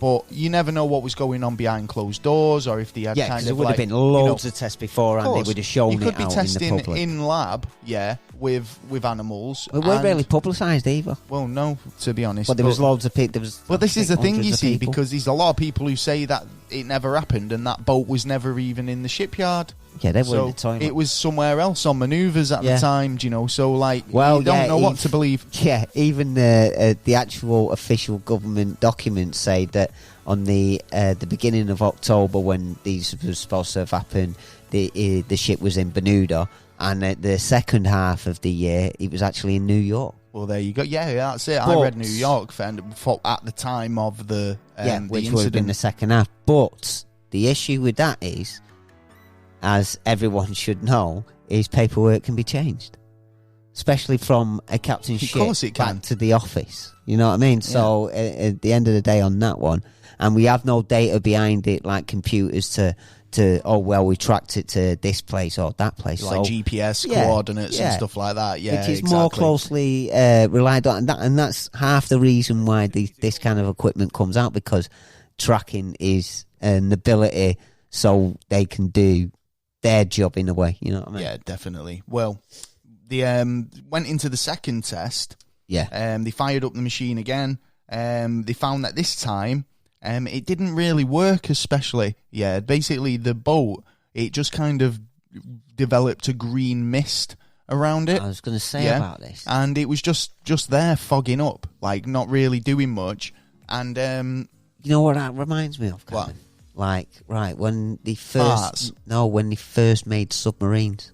Okay. When they first made submarines, mini submarines, like a 2-man crew. Now, the stuff that they use in there, if it boiled over or if any water got onto it, it would basically make this poisonous mist. Okay, right. So I'm thinking of the way of Could it have just been that, a bit of it got wet or something slightly went wrong? Well, it's not on a submarine, it's on a warship for one, right? Well, yeah, but it's still attached to the whole ship, and you're firing off this electromagnetic machine that's supposed to destabilize. In theory, you're trying to make it invisible or bend the light. So really, it shouldn't be affecting the integrity of the ship.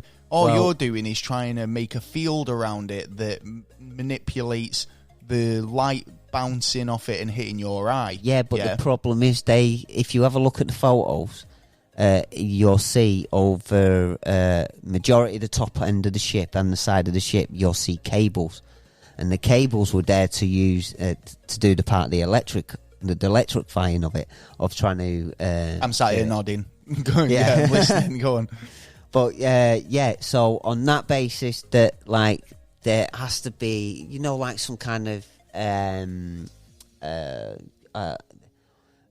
element there that could have turned it into a poisonous gas on the ship that was needed for that process. And at that time, there was an issue.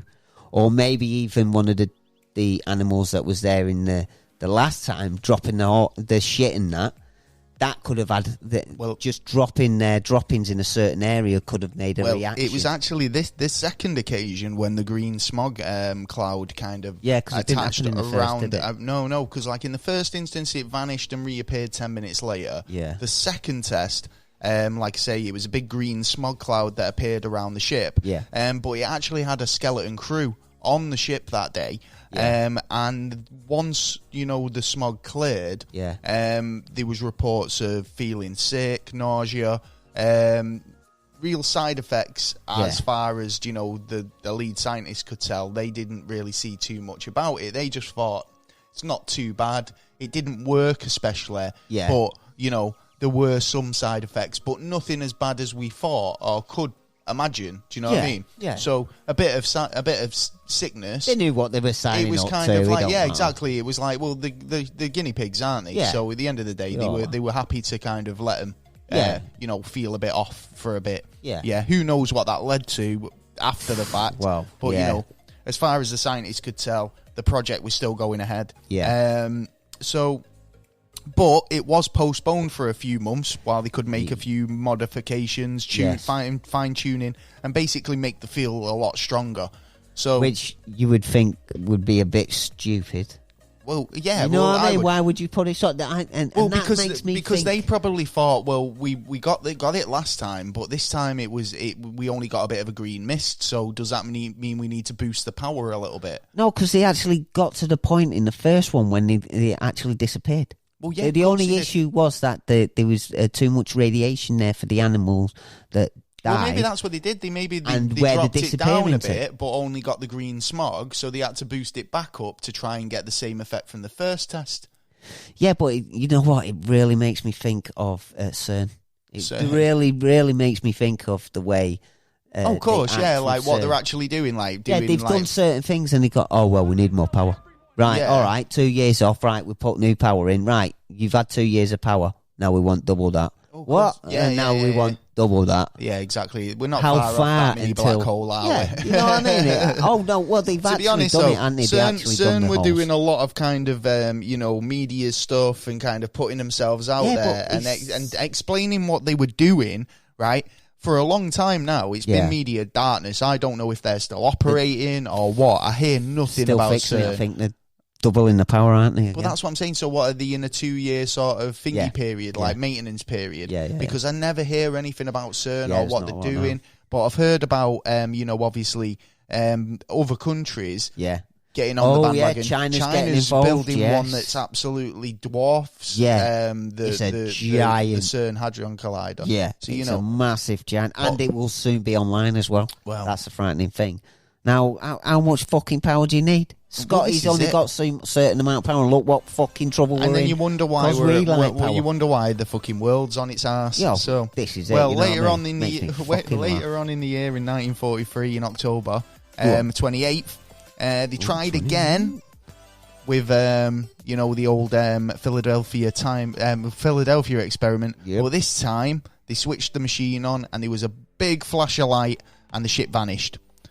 Shit. Right, so he completely fucking disappeared, and reappeared over 400 miles away in Virginia. Norfolk. Yeah, Norfolk, Virginia. Norfolk, Virginia. Oh, I've got 300 miles. What was it? Well, I could it's walk between 500 miles, miles and I would walk 500 more. I got that.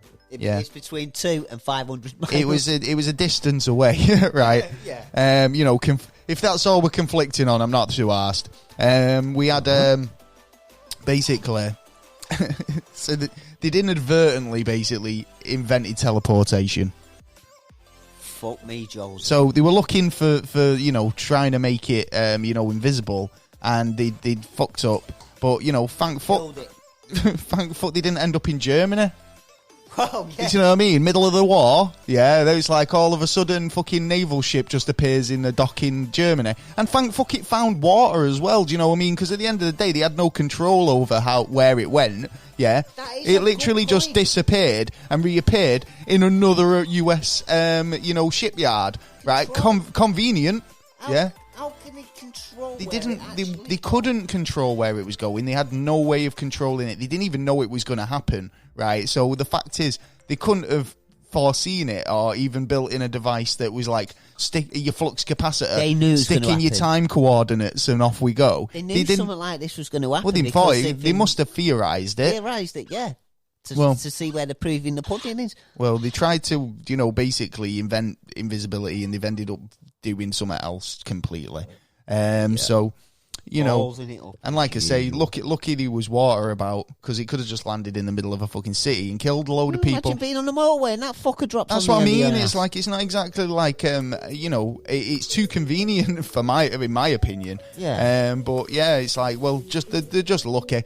The ship itself was only in Virginia for just over 10 minutes before it vanished yet again and reappeared back in its original spot back in Philadelphia. But I've got a thing here because, generally it took, to get from Philadelphia to Norfolk and back, it would take 30 hours. Yeah.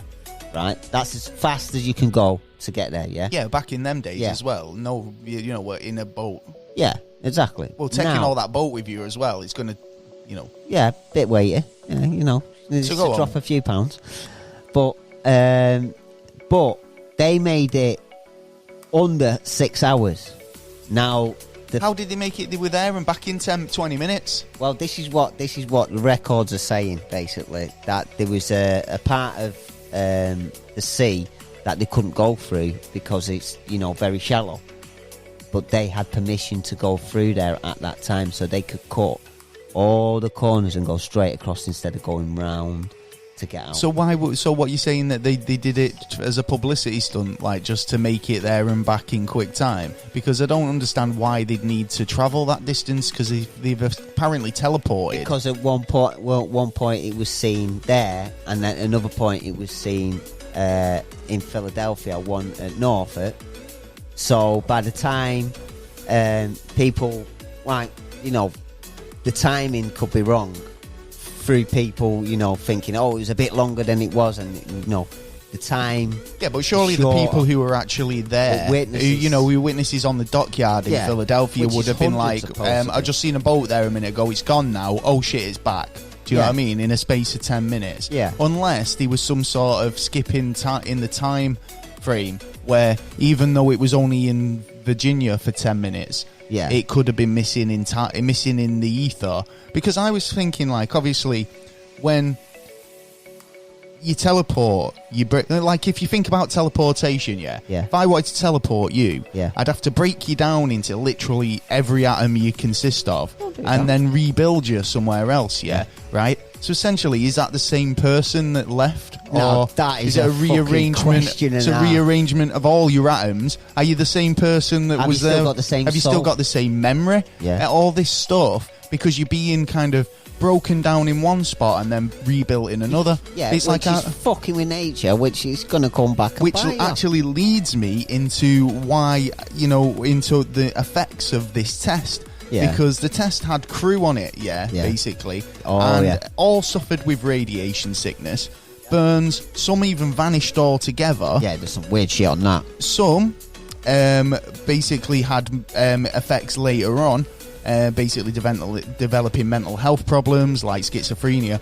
But the worst effects of the teleportation in the experiment was related to 5 of the crew who actually fused to the ship.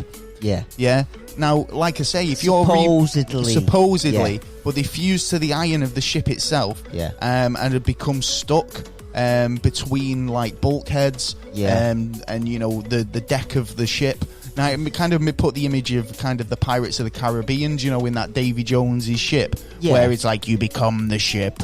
Wouldn't you think, though? Wouldn't you think they might still be out there? If it's true, wouldn't you think that there'd be videos and pictures of them? Well, what's stuck in the archives? You would think that there would be somewhere pictures in the of these archives, fused sailors stuck in the boat. Yeah, it's not everyday thing, you know what I mean? And it's like, you know what, this could be in an X-File. Well, there was one report about a crewman who was half trapped between a bulkhead, seemingly fucking screaming in pain, basically. Yeah, I bet. Fucking got bulkhead in his body. But like I say, I can see how you're messing with your atoms.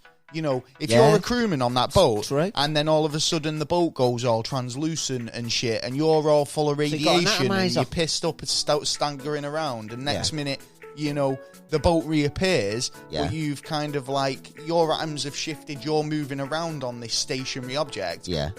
When you rematerialize, are you going to be kind of, like you say, fused? That actually makes sense to me, to be fair. Do you know what I mean? So I can kind of see that.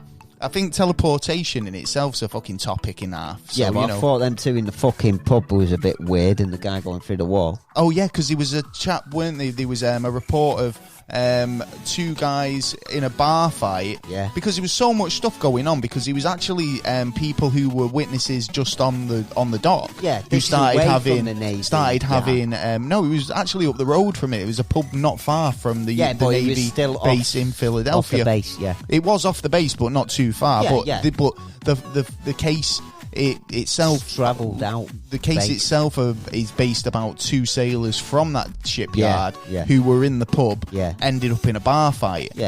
So you've got. There was a report, actually. I've got a report about it because, like, there was I think there was an interview with one of the barmaids.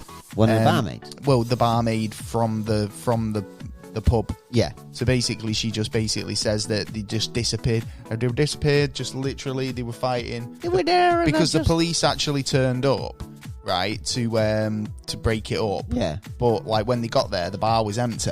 Yeah. So they turned around and went, okay, him. what happened? So, like, then the... it sounds more like fucking according to the waitress, the shore patrol first arrived first to clear the place out, but the 2 sailors had just disappeared. One of the waitresses reported that she just vanished into thin air.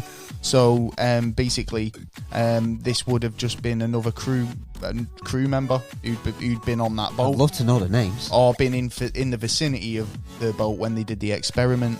So, do you know what I mean? That makes me think more about that green mist thing. How do you mean? Well, let's say if they are fucking around with alien technology and they've broken down stuff and they've got little parts that need to be added on, like, because usually that, like, element 15 or something that you need, and it's very rare, and the only way you can get it is through space and stuff like that. So they might have a rare material that they needed to use on that, and the second time round, it might vibranium. Be maybe like, something. I don't know.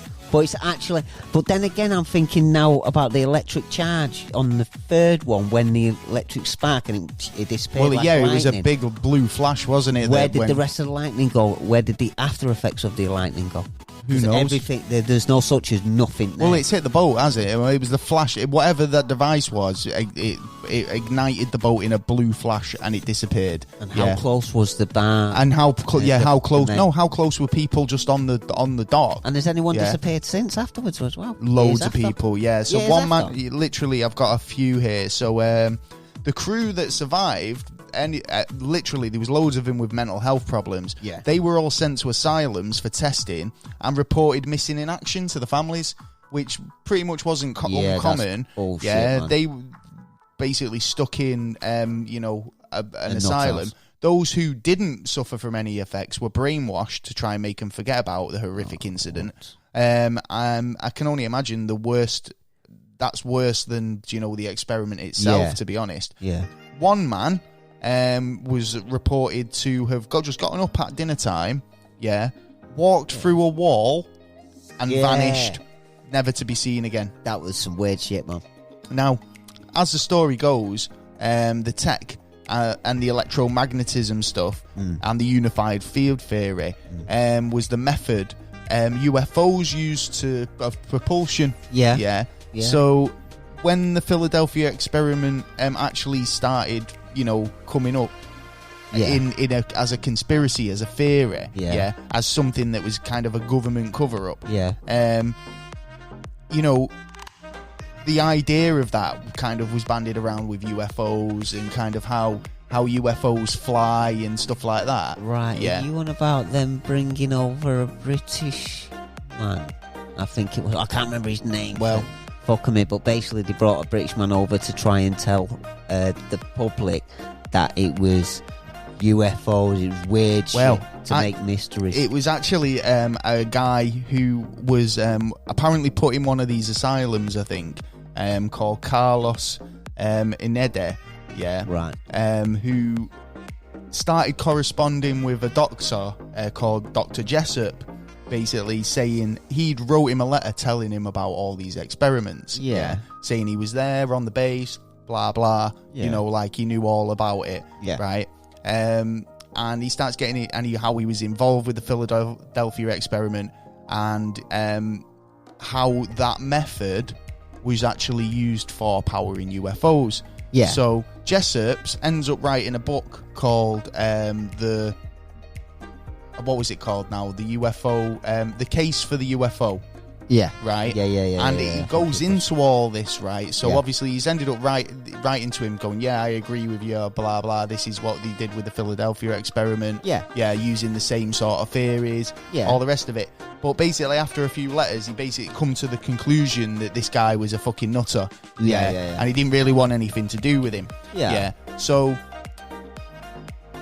any proof he asked for just didn't exist. Yeah. So they just couldn't put anything forward. It was just all a bit kind of fucking I can't take you seriously. Yeah.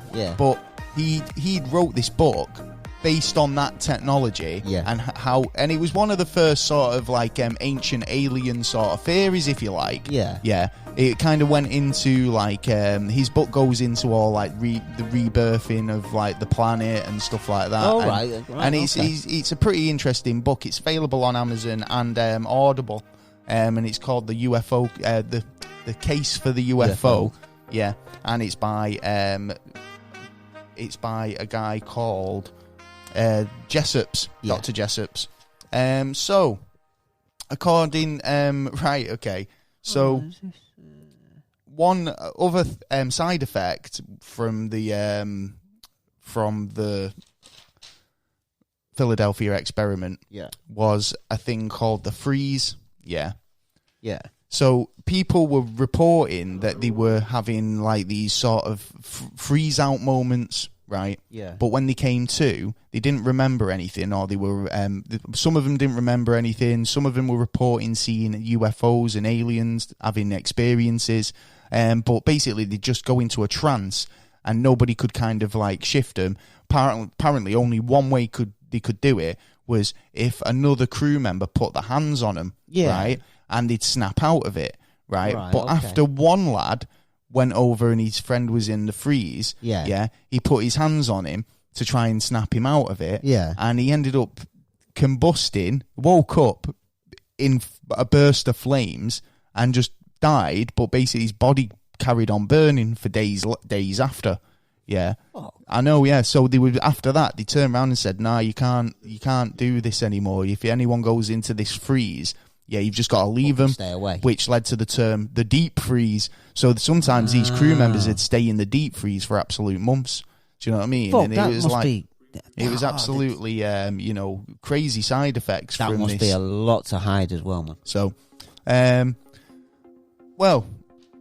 so you'd think that, all these crew members, they were a lot of reasons not to do this experiment again. Do you know what I mean? Basically, people were just vanishing. People were kind of having freakouts, having mental health problems. Yeah. Sometimes people would vanish and then they'd reappear again. Yeah. Yeah. Not knowing what anything had happened or anything like that. Yeah. Just kind of disappear. See? Yeah. So, I mean, some of this, actually, it's like, I think that you didn't even have to be on that boat to have been affected by this. Yeah, that's... Because there seems to be too many cases of... Because from 5 people who remained basically safe-ish... No, 5 people got kind of trapped in the boat, didn't they? Yeah. Yeah, right. There was a few that had issues with, mental health problems and then put in asylums. Yeah. Right. And then a load of them brainwashed. Right. So how would they even know that what they had, these conditions, was even related to this experiment? Because they've been brainwashed to forget it all. Do you know what I mean? That's just too kind of like many holes in the story, if you ask me. Now, I've heard it was done a different way. The actual conspiracy was provided by a story writer, I believe. Okay, go for it. Well, it's supposed to have been that after a while, after the submarines were dropping down ships, after a while, they noticed that there was no submarines in the area, but the ships was disappearing all around. So, luckily enough, really luckily enough, that one of these bombs had dropped in a naval shipyard in England. So, we actually took it apart very carefully, obviously, and there's a little device in the centre which detects changes in magnetism. So what they did is they threw these devices, these mines, in the sea and leave them there till the ships come by, and then as soon as it changes, so they could try and test. Yeah. But that would be a good way of testing for ships that had that capability as well. If they were using some sort of magnetic sort of field, and they had mines that would react to that, then you're doing your job for me. Do you know what I mean? A Navy captain who was proper into his magnetic, he was like a fucking genius or some shit. You know what I mean? So he basically went over to America, and I think there's nine people who were all on this project. And like I said before, you notice all the wiring and all the cables along the ships. And the reasons with that, they're saying that it's because they wanted to demagnetize the ship. Okay. Yeah, so they tried to demagnetize the ship, and the first time round it didn't work right. So they tried to do a thing called magnetic fluxing, which uses a lot of electric, and that's why that wasn't working. So then they decided to use magnetic fluxing, which tried to set a field around the ship, which made it non-magnetic. Right, okay. No a magnetic field at all, so there was you couldn't tell anything was there at the time. Right. And that's basically where they reckon that's what they were doing. Well, yeah, of course, that's what they were trying. That's exactly what they were doing, weren't they? They were trying to make it invisible to radar, but they were also trying to make it invisible to the minds, to a lot of stuff, really, to the fucking human eye as well. Yeah, I mean, I don't know if they knew exactly what was going to happen.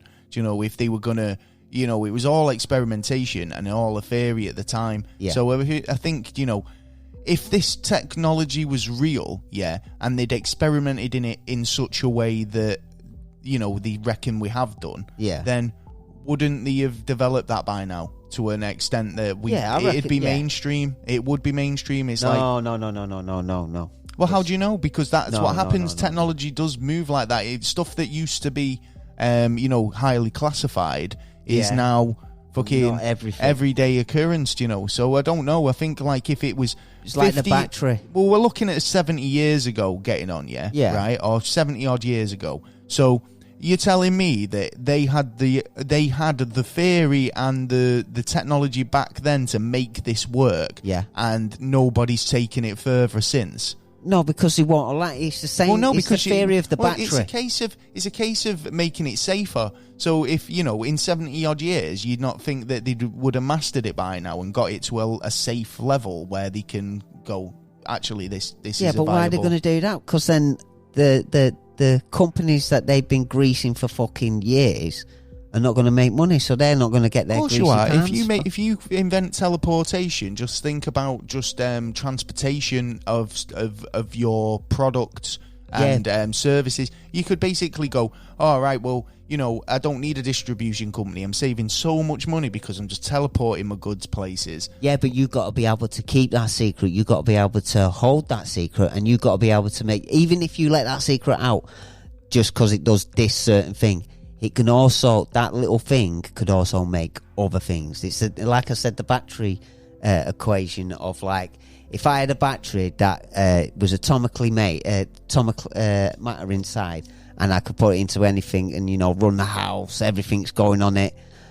If I was a dickhead or a terrorist, I could turn around and put a plastic bit of C4 on it and put it in the centre of London. Yeah, so exactly. The good thing is that it's a battery, but also you got to think the bad thing is what you could use with that battery. Of course, yeah, because obviously you've got teleportation. That gives you the ability to teleport into the most secure places in the world. Kidnap you and your kids, man. You know what I mean? Not even that. I mean, you could just take the fucking most powerful people out without even knowing you're there. What's the point in having fucking security on the door when you've bypassed them? Do you know what I mean? Exactly. So yeah, fair play to that. You know what I mean? There's always a flip to the good side of having something. There's always a flip because there's always an head out there who wants to push it that little bit further. You know what I mean? How the Philidepha Experiment became so mainstream in conspiracy circles was when a package arrived at the offices of the Project Blue Book people. The package just basically had a Happy Easter on it and contained a copy of the book, The Case for the UFO, by Dr. Jessup. It was basically heavily a lot of notes in it because basically there was notes from three other people, Mr. A, Mr. B, and another guy named Jimmy. So the book was basically, like I said, the book's available on Amazon and Audible. Recommend it. Pick it up a copy. Yeah. Pick up a copy if you're interested in UFO stuff. It's pretty interesting. In the side, you won't get an annotated version of it, but basically this book's turned up. The notes were supposedly made by aliens. Yeah. So that's Mr. A and Mr. B. And Mr. A and Mr. B potentially could have been aliens because some people say that could have been CIA or the FBI or the New World Order or Queen. Well, could have been anyone. Basically, someone had basically had sent this book. Sorry, my throat's drying up. Yeah, no. So they've sent this book over to the Project Blue Beam Blue Book guys, and basically, it had scrawlings of alien languages, So, and just like I'd love to see that. To loads see of little jokes and stuff like that. Well, just to see if it matched to any other talking of matching it. Basically, when Jessup kind of come over to have a look at the book, because obviously these guys over at Blue Book have said, "Do you want to come in? We've just had a copy of your book with a load of notes on it. Maybe you can make a bit of sense of it." And he's come over and he's basically thought, I'll have a look at it, see what's going on. And he quickly realises that he knows this guy. I've spoke to this guy. It's bloody Carlos. Carlos is back. Who was originally writing to him. And he's saying, he just kind of clocked on that similar spelling mistakes and grammar and the style of writing. And he was like, nah, don't pay any attention. This guy's fucking mental. But it was the other two notes in the book that he was basically like, what the fuck? Because he dismissed, Carlos as being a crazy man. But are these other two? The other two people, Jessup said, some of the notes actually held merit. Yeah. But again, the evidence was basically evidence surrounding the Philadelphia experiment were mainly put down to just hearsay and stories. So, you know, he couldn't take it really that much seriously. Well, there was hardly any witnesses that ever came forward. Well, yes, that is true. That never came forward, but at the time there was supposed to be hundreds of witnesses. Yeah. So basically, he's just put it down to, you know, a stupid government experiment that had a few ill side effects and nothing more. I'm starting to think that way, to be honest. Back in 1955, though, after, all this came out, Jessup's actually committed suicide by running a tube from his car exhaust. Some say that he was bumped off Epstein style, just to keep the project under wraps. But most believe that his suicide was his own doing after a string of life fucking issues with his wife and stuff like that. But yeah, totally. I mean, you can totally say that about anyone, but I'd call it on the fence on that myself because I haven't got enough evidence to say either way what happened there. Yeah. And like I say, I mean, true believers believe that he was bumped off just to keep the secret. Possible.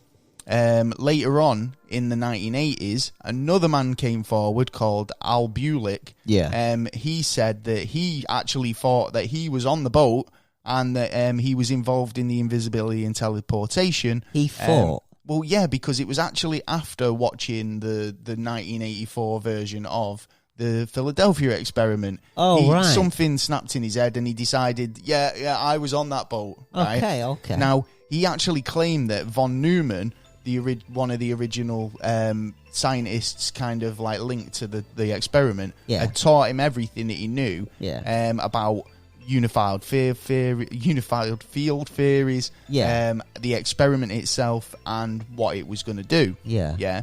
So he also claims that him and his brother were on the boat at the time, right? But his brother, Duncan, actually jumped off the boat just as it was about to teleport and landed in the future in 1983. Yeah. So this is where it gets a bit fucked up, because he basically said... Did the ship go there with his brother? No, he said he jumped off the boat just as it disappeared. Yeah. Because I've heard... Because I'm thinking of, the past stories and the past information I've heard about it when it first come out. Well, I heard something about it turning up in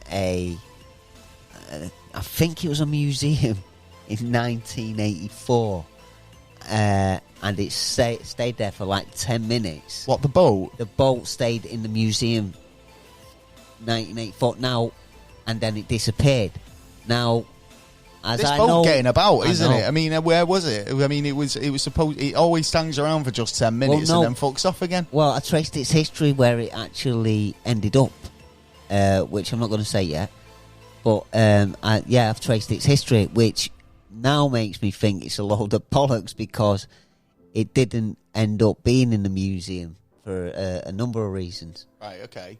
But yeah, that made me think. But the time traveling on it, I think I'm starting to think that it's gone slightly over the top. This is so over the top because I'm going to go even further and say that the side effects for Duncan jumping ship was that he did land in 1984 and he was stuck there.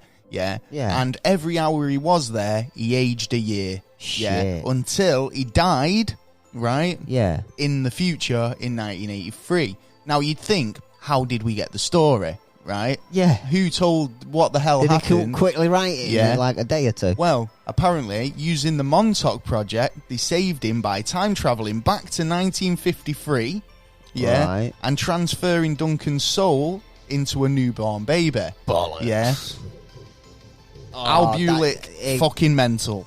So this is all the claims of Al, who basically watched a movie, right? So you can find an interview with Al on YouTube where he tells the story. It's very long, about an hour and a half, and random as fuck. So if you haven't got any time, this is my life. Basically, the Philadelphia experiment is one of the most easy disproven conspiracy theories. Yeah. The Eldritch, the ship, was claimed never to have even been in Philadelphia at the time. As you said, it was actually in New York at that point. New York. But the Navy would say that, wouldn't they? This is what makes me think that, this is what makes me stay on the line, because it makes me... He's like a fish on the line. Yeah. Hook him in, reel him in, boys. I know there is a high possibility that it's true, but I also know there's a high possibility it's false. Some of it makes sense. Some of it's compelling, but like then when you get into it, it's so fucked up. It's untrue. So the only other reports came from a ship that was fully crewed, and basically witnesses said that they witnessed the experiment from the deck of that ship, but no one's able to track anyone down, and no one's come forward. So that basically like you don't know what the fuck. You can't really say. So, but that basically concludes the story of the Philadelphia experiment. Yeah, I could tell you where it ended up if you want. If you want, tell me that. No, this would conclude the Philadelphia experiment. It will conclude. So now it was retired in the U.S. Navy, sent to Greece. It worked on some projects to do with the Cold War, some missions, and then it was disemboweled, crushed, thrown apart. So it didn't end up in a museum. It ended up in a pile of shit. Yeah, I think that whole fucking baby thing. To hide all the evidence. That's what the evidence. For. You see, there's so many things that I take issue with in this story. That whole Duncan is giving me a bad name for a start. Yeah. But I think the whole soul transference, that's where it went. People over disappearing, people reappearing, the freeze. Yeah, I just don't know. It's like side effects go. I can say that probably they were experimented on.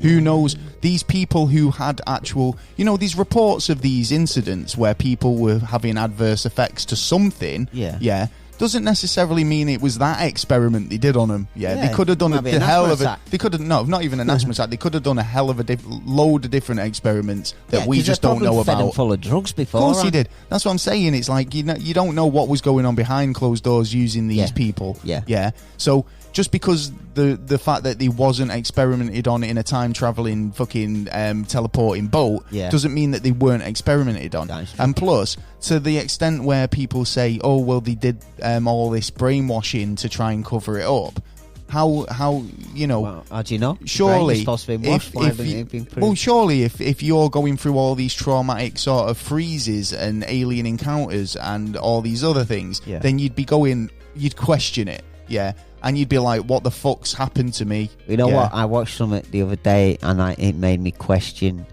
am I going down the right lines, or am I going down the wrong rabbit hole? Yeah. Is the rabbit hole being deliberately put there for me to go down that hole and skin myself? Oh, yeah, alive? I've thought that before now.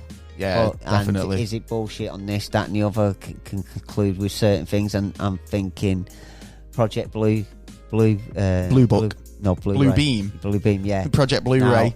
That possibly could be some, not all, but some use of it being used as a UFO in the kind of things of, disappearing, appearing here, disappearing. Well, yeah, of course, yeah. This is it. It's like give the people what they want. They want to see UFOs. So if we stick a UFO up, do you know what? If, in terms of the Project Blue Book theory, that they wanted to use religious icons to kind of make people believe that something was there.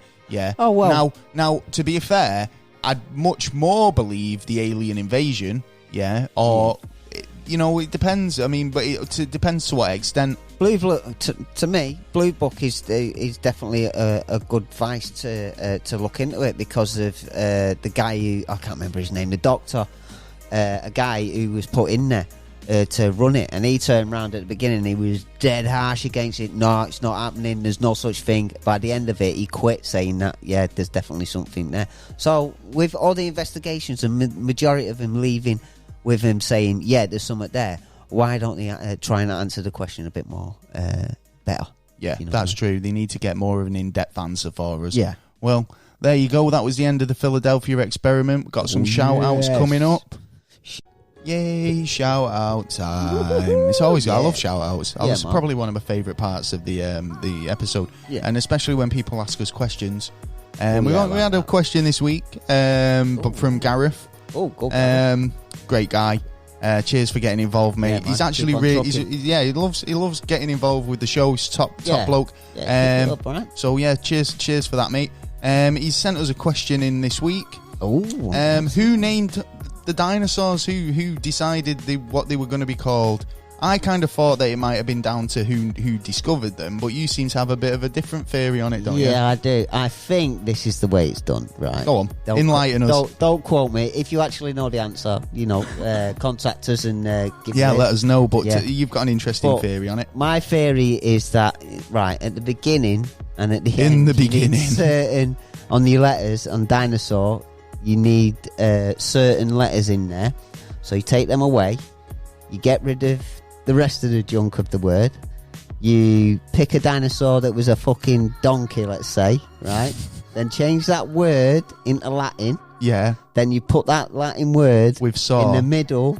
Right. Yeah, and that's the word of the dinosaur that you call Tyrannosaurus Rex. Tyrannosaurus. Break Tyrannosaurus Rex down for us. Come on. Rex. So Rex is a dog normally. Yeah. So you've got a Rex. Rex boy, here boy. Woo, walkies. Yeah, so it used to be a little puppy. Yeah. But then it grew up. And then it became tyrannical. Yeah. Yeah, started dictating to everyone. Then someone come along. And then he's like, kick the shit out the middle words. Oh, we have word for this in Latin. It's Saurus. Yeah. And brought the Saurus in. It's a tyrannical Rex. Brought it back. Saurus Rex. Yeah. Fuck Saurus Rex, man. Yeah. I think there's holes in that, mate. I will be honest with you. I don't. I think I'm right, actually. If you know, if he's bang on, then let us know, man, because I don't know. I do we'll believe live up to our reputation, never give you a straight answer. But there you go. I think that's answered that sufficiently. If you actually know the answer, if there are some geniuses out there, and please, contact you are us, because we have the best listeners. You are all geniuses. I have the fucking utmost faith in you. Standard. We've got some shout outs for this week. Yeah. Big shout out to Gareth for the question. Nice one, mate. Gareth, keep on getting involved. Yeah. We've got a big shout out for. Give these guys a big shout out because they're a podcaster called Nerd with a Phone.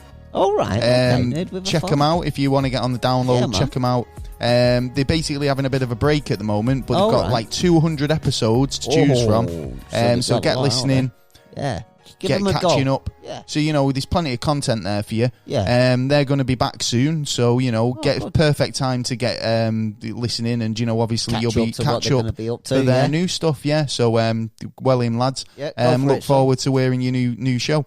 A big shout out to Mr. Crabtree, as always. Yes, big Mr. fan Crabtree, of you, and obviously, we'll love that you listen every week. One of our first and biggest fans, I think. Yeah. I know, even though the statistics are bullshitting to us, but we'll no. I've actually we've told him, mate. That doesn't generally. I think those stats work on the fact that they take who.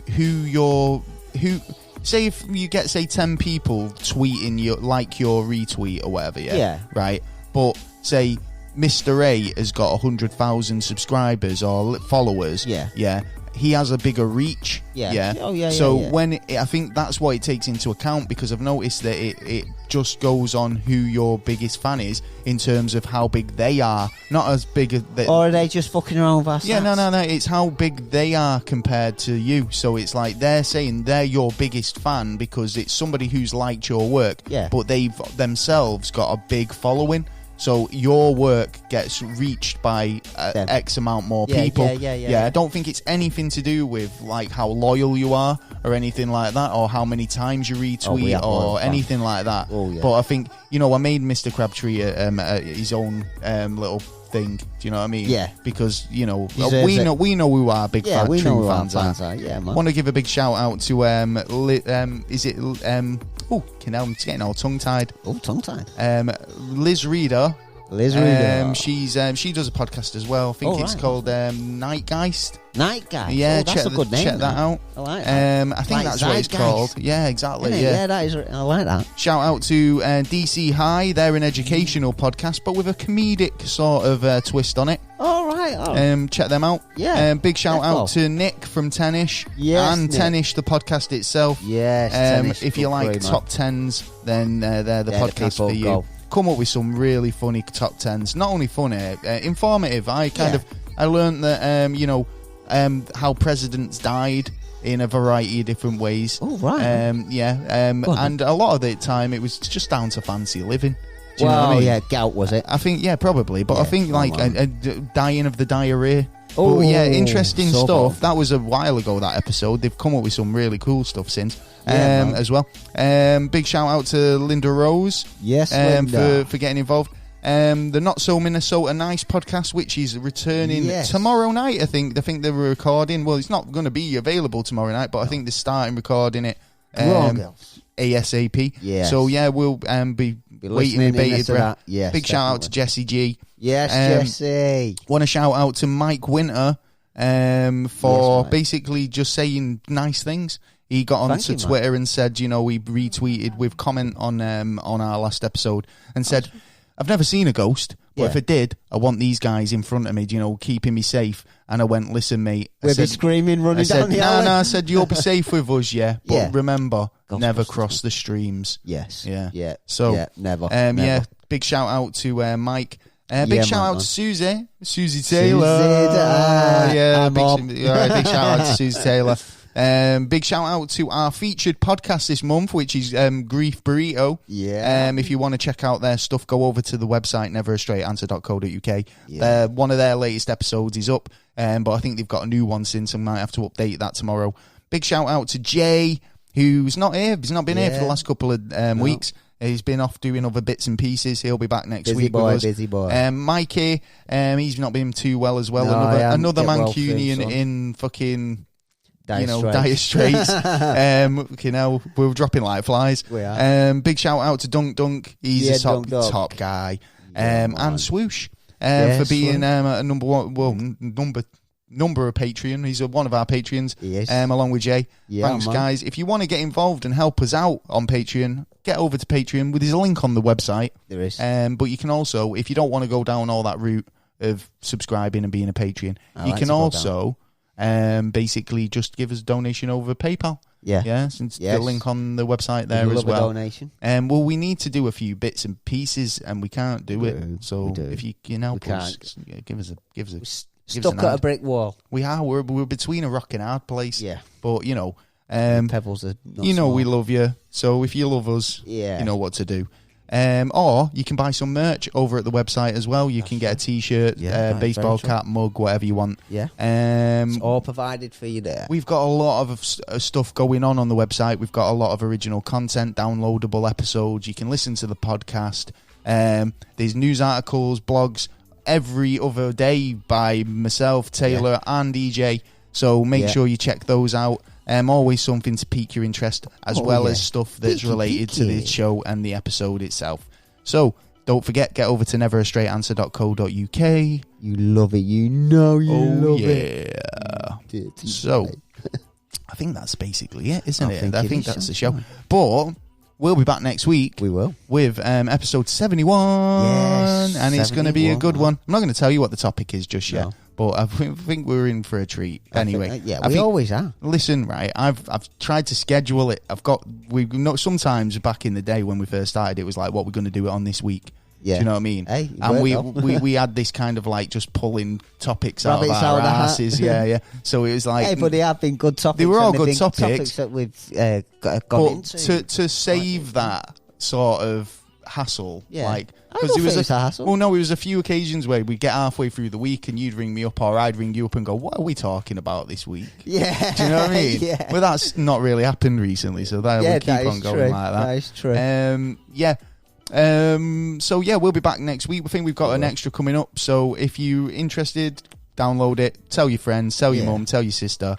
Tell your neighbour. Tell your neighbour. Tell your vicar. Tell anyone who likes a good podcast or has got a commute or travel, because we're always here for you. Yeah, tell your MP. Fucking hell, don't tell your MPs. Well, you can do. They probably... They need a slap round the ear hole once in a while. Once in a while, they probably just think we're just idiots rambling. Well, they wouldn't be wrong. They wouldn't be wrong. Anyway, that's it for another week at Never a Straight Answer. I've been Gaz, your host. And I've been Taylor. And we'll catch you next time on another episode. Juicy. Peace. Out.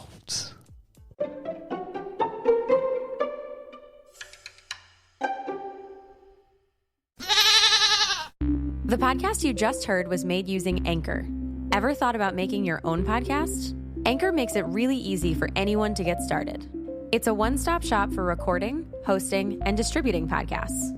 Best of all, it's 100% free. Sign up now at anchor.fm/new. That's anchor.fm/new to get started.